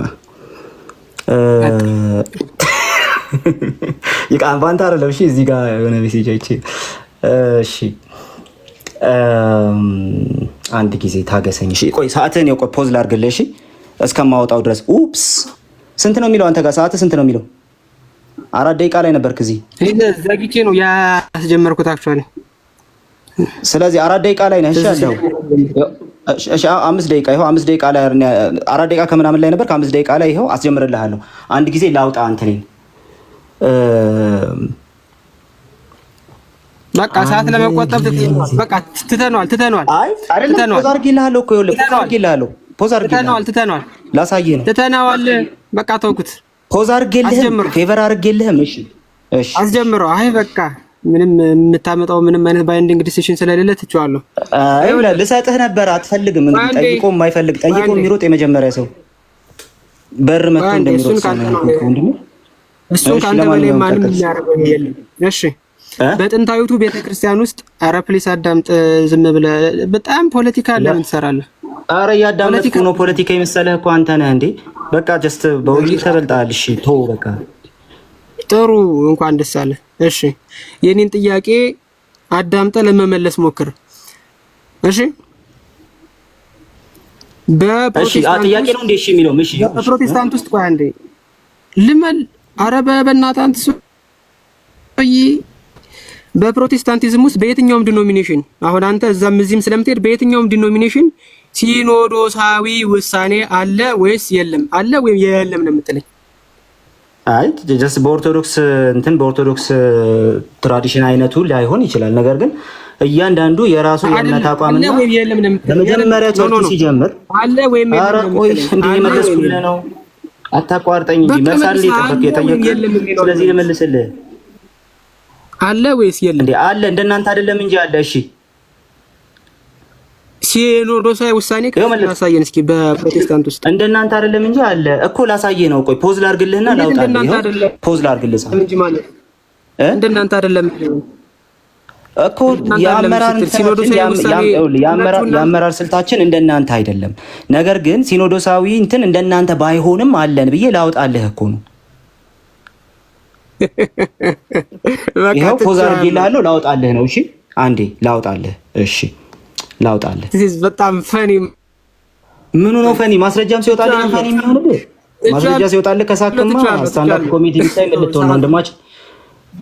በጣም ፈኒ ስታንዳፕ ኮሜዲ ብታይ ምን ልትሆን ነው ማስረጃ ካሳቀ? ለማንኛውም ይኸውልህ፣ ቆይ አንዴ ረጋበልና ላውጣልህ። እንደናንተ ባይሆንም ደስ ይላል። በቃ ትችዋለሁ። እኔ ጥያቄን ትችዋለሁ። ጥያቄዎችን እኮ ትታቸው ሄድክ እኮ አንተ ጋር የሚመጡት። እሺ ይኸው አስጀምሬ እላለሁ። ጠይቅ። አስጀምረው ሰዓት በጣም ጥሩ። እሺ የኢትዮጵያ ቤተክርስቲያን አሁንም ልብ ብላ አዳምጥ። የኢትዮጵያ ቤተክርስቲያን ከጥንታዊቱ ቤተክርስቲያን የተለየ ቀኖና ምንድን ነው ያላት? ኖርማን ስለሆነ የምትቆይ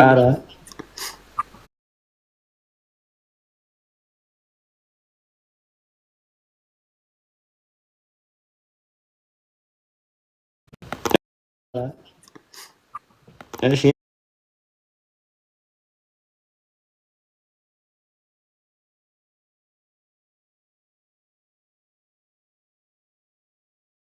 እኔ ኖርማን ስራ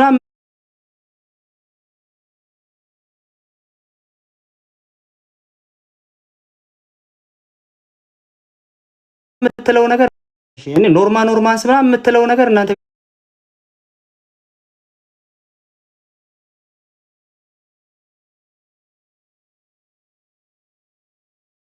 ቤተክርስቲያኑ ሲጀመር የለም። ግን እናንተ ቤተክርስቲያኑ ሲጀመር የለም። ግን ያቄ ተመለስ። እምጠይቅም ብቻ እኮ ጠይቅ። ታላቁ ወይኔ በየመሃሉ አትግባብኛ ፕሊስ። ጌታ ሆይ ልብ ብላችሁ ተመልከቱ። በኋላ ኮንክሉዥን ላይ በደንብ እንዲገባችሁ ስለምፈልግ ነው። ወንድማችን እስካሁን ድረስ የምታመጣውን ማስረጃ ትተወውና ሐዋርያት ጠቅሰውት ቤተክርስቲያን የማትጠቀመው አንድ ማስረጃ ሰጠኝ። ማስረጃ ተውልኝ ብሎ የሚለምን የመጀመሪያ ተወያይ አንተን አየው። ጥያቄህን ግን ድገምልኝ። ሐዋርያት ጠቅሰውት ፕሊዝ። ሐዋርያት ጠቅሰውት ቤተክርስቲያን የማትጠቀመው አንድ መጽሐፍ ጥቀስ። ሐዋርያት ጠቅሰውት ቤተክርስቲያን የማትጠቀመው አንድ መጽሐፍ ኧረ የለም። እሱ እንኳን የለም። ሐዋርያት ጠቅሰውት ቤተክርስቲያን የማትጠቀመው ምንም መጽሐፍ የለም። ቴንክ ዩ እሺ ቤተክርስቲያናችን ከሐዋርያት የምትቀዳናት የምንለው በዚህ ነው። ሐዋርያት ያልተጠቀሙት ሐሰተኛ ሰነድ ነው ያላችሁ እኮ ነው ሙግቱ እንጂ ሐዋርያት የጠቀሱትን አልጠቀሳችሁም አይደለም። ሙግቱ አልገባህም እኮ ሲጀመር። በቃ ጨረስን። ዲቤቱ አልቋል። በቃ እዚህ ጋር አልቋል። አዎ ጨርሰናል እኮ ገና ሲጀመር አይደል ያለቀው ውይይቱ እኮ ታላቁ። ቤተክርስቲያን የማትጠቅፈው ምንም ነገር የለም በጭራሽ። ቤተክርስቲያን የማትጠቅሰው ምንም ነገር የለም። ጨምራ ጠቀሰች እናንተ ቤተክርስቲያን ትልቁ ችግር እሱ። ግን ሐዋርያትን ጌታም ጠቅሶት ራሱ ሪጀክት ነው የምታደርገው። ለምን ትሰድበናለህ? እሺ እንዴ በጌታ ስም ቀጣይ ላይ ጠይቅ። አሁን ቀጣይ ላይ ጠይቅ። ጌታና ሐዋርያት ኧረ ፕሊስ ጌታና ሐዋርያት የትኛውን የመጽሐፍ ቅዱስ ቀኖና ተጠቀሙ? የብሉይ ኪዳኑን የእስራኤላውያን ምን የሚለውን ሴፕቱጀንት ወይስ ማዞሬቲክ ቴክስቱን? ጌታ ልክ አይ እሱ ሴፕቱጀንት ማሶሬቲክስ እኮ እንትን ነው ወንድማችን፣ ትራንስሌሽን እኮ ነው እሱ። ሴፕቱጀንት እና ማሶሬቲክ እኮ ቨርዥን ነው፣ ቴክስቹዋል ትራዲሽን ነው እንጂ መጽሐፍ ቅዱስ ቴክስቹዋል ትራዲሽን ነው እየጠየቀ ያለው መጽሐፍ ቅዱስ ትራዲሽን አይደለም። እና ይለያያል። ሁለቱ ፈጽሞ አላውቅም በል ወይም እንደዚህ ይለያየው። ቴክስቹዋል ትራዲሽናቸው ነው የሚለያየው እንጂ ምኑ ነው የሚለያየው? እሺ ሐዋርያትና ጌታ የተጠቀሙት ሴፕቱጀንት ወይስ ማዞሬቲክ ቴክስት እኮ በቋንቋውን ነው ትራዲሽኑን ነው እየጠየቀኝ ያለው መጽሐፍ ቅዱሱን ነው። የፈለከውን ብለህ መልሰው። የትኛውን ተጠቀሙ? ችግር የለውም። እሺ ከዲዮትሮ ካኖኒካሎቹ ውጪ ሴፕቱጀንቱን ነው የተጠቀሙት። ዲዮትሮ ካኖኒካል አልጠቀሱም እንጂ ችግሩ እሱ ነው። ለማንኛውም ግን ቴንክ ዩ። በጣም ጥሩ በጣም ጨርሰናል። ሰዓት አልቋል።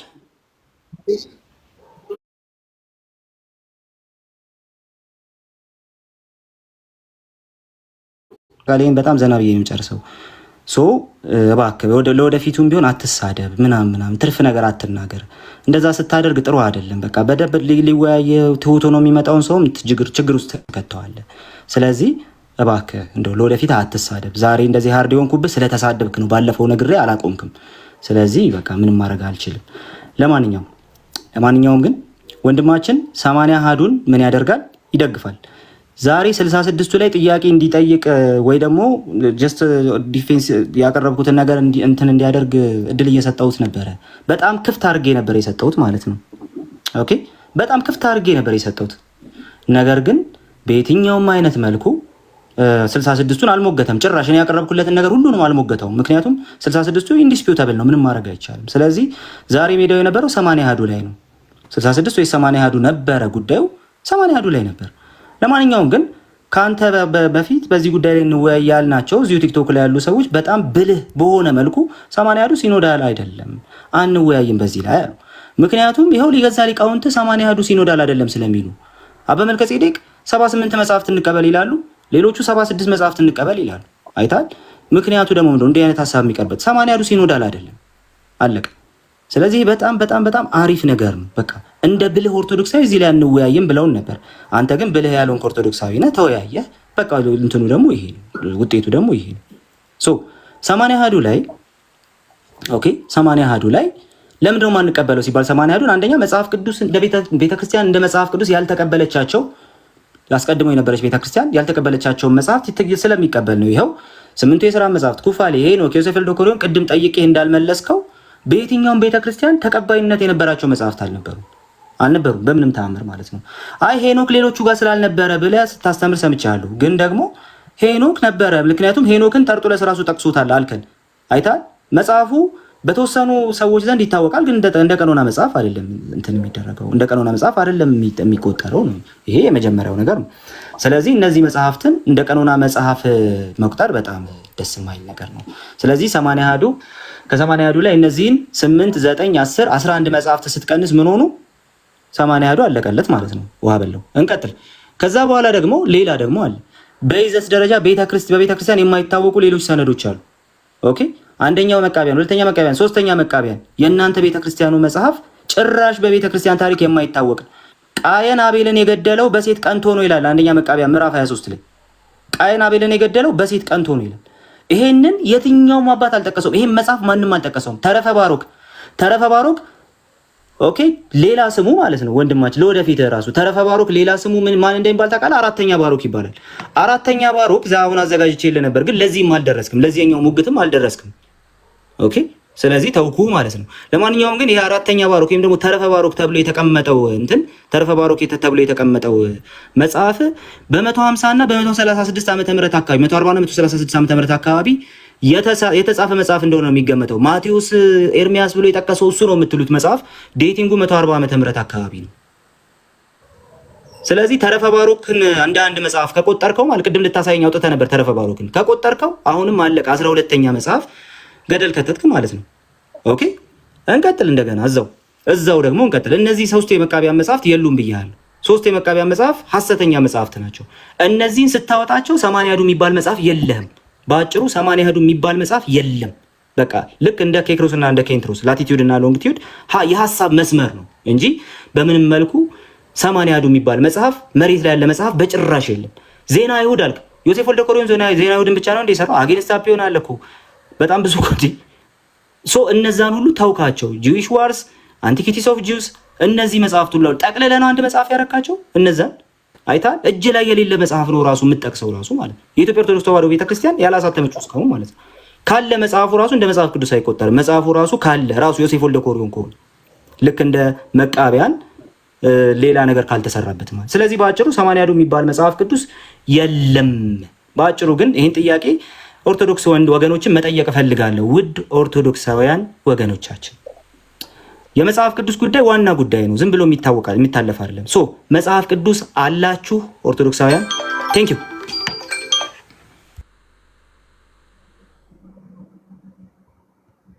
ኦኬ ጥሩ ጨርሳለሁ ብዬ ተስፋ አደርጋለሁ። ታስጀምረው ወይስ ላስጀምረው? እዚህ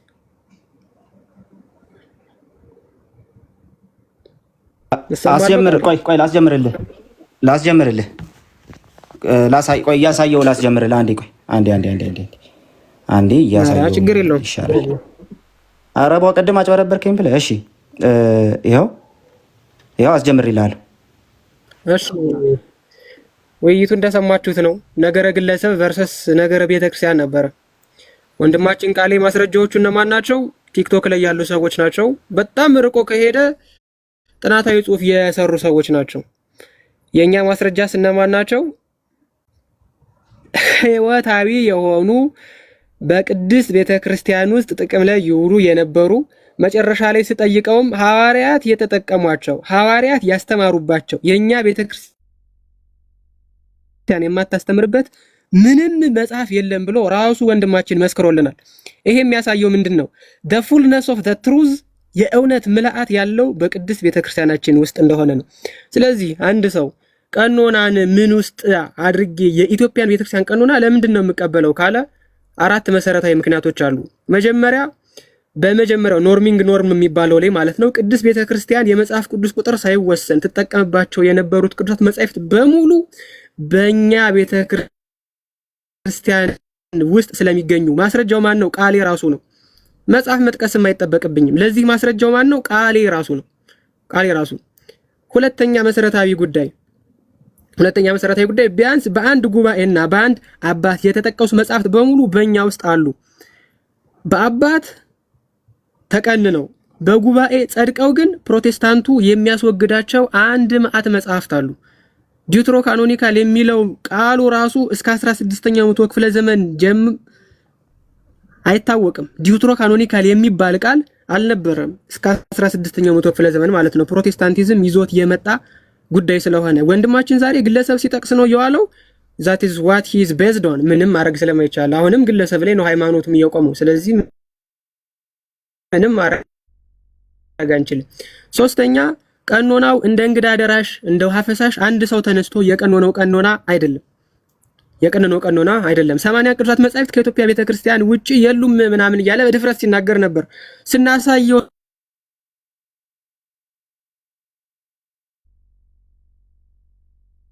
መልሱ ምንድነው?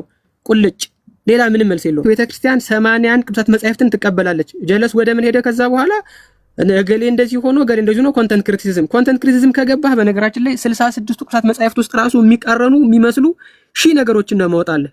ኦኬ ሺህ ነገሮችን 66 ውስጥ ራሱ ገሌ በስንት ዓመቱ ነገሰ? አንዳንዱ በ22 ይላል፣ አንዳንዱ በ42 ይላል። ከገሌ ምድር የወጣው ስንት ነበር? አንዳንዱ 845 ይላል። ይሄን ታዲያ ልትጥለው ነው? ኢንተርናል ክሪቲሲዝም የሚባል ነገር አለ። ይሄ ቴክስቹዋል ክሪቲሲዝም ፊሎሎጂ ወደፊቱ ስትማር ታውቀዋለህ። ስለዚህ የኛ ቤተክርስቲያን በአንድ ጉባኤና በአባቶች ከጸደቀ ቅድስት ቤተክርስቲያናችን ሃይማኖቷን ለማጽናት ከተጠቀመችው ያ ቤተክርስቲያን ያ መጽሐፍ ዛሬም ድረስ የቅድስት ቤተክርስቲያናችን ስር መሰረት ሆኖ ተቀምጧል ማለት ነው። ሌላው ጥንታውያንን መጻሕፍትን ጠብቆ በማቆየት የሚተካከለው የለም የኢትዮጵያን ቀኖና ማለት ነው።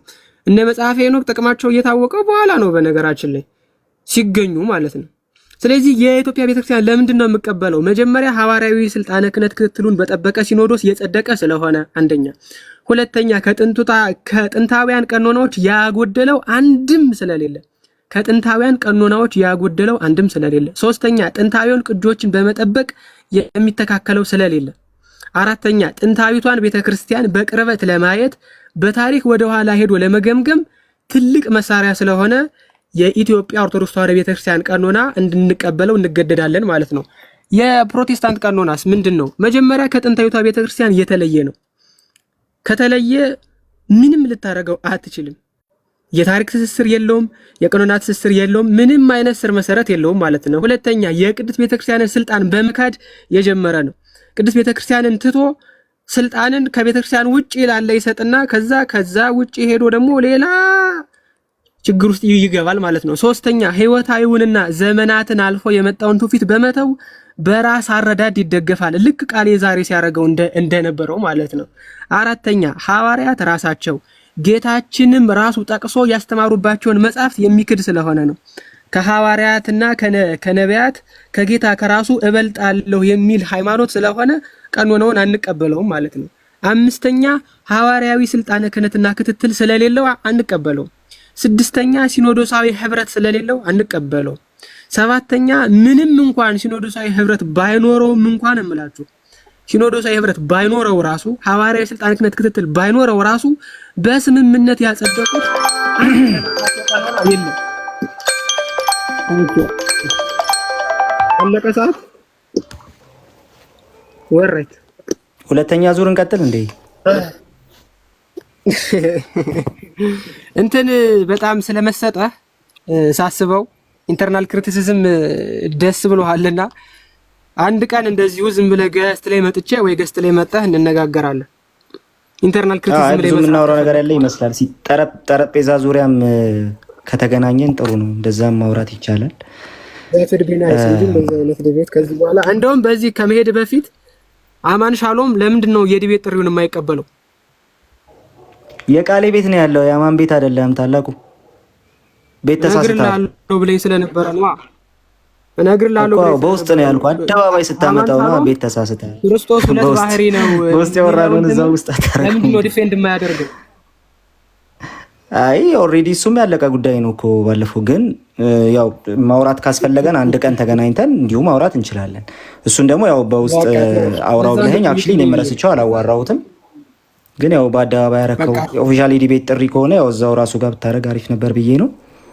ግን ቤት ይከፍታል ብዙ ጊዜና ብትሄድ ደግሞ ቤት ሲከፍት ብትሄድ ደግሞ አሪፍ ነው። እሺ ፎሎ አደርገዋለሁ ፈልጌ። በቃ እንደዛ ይሻላል። እሺ ታላቁዬ እናመሰግናለን። ወዳለው ተባረክ። በቃ በውስጥ ደግሞ እናወራለን። ሚላቭ ዩቱ። እሺ እሺ እሺ ቃሌ። እሺ ባይ። እሺ ቻው። ሰብኩ ነው ዲስሪስፔክትፉል ሆኖ ከሆነ ምናምን በጣም ይቅርታ። ስናት ሚ እኔ እንዲህ እንዳልሆንኩ ታውቃላችሁና ሶሪ በጣም ይሄ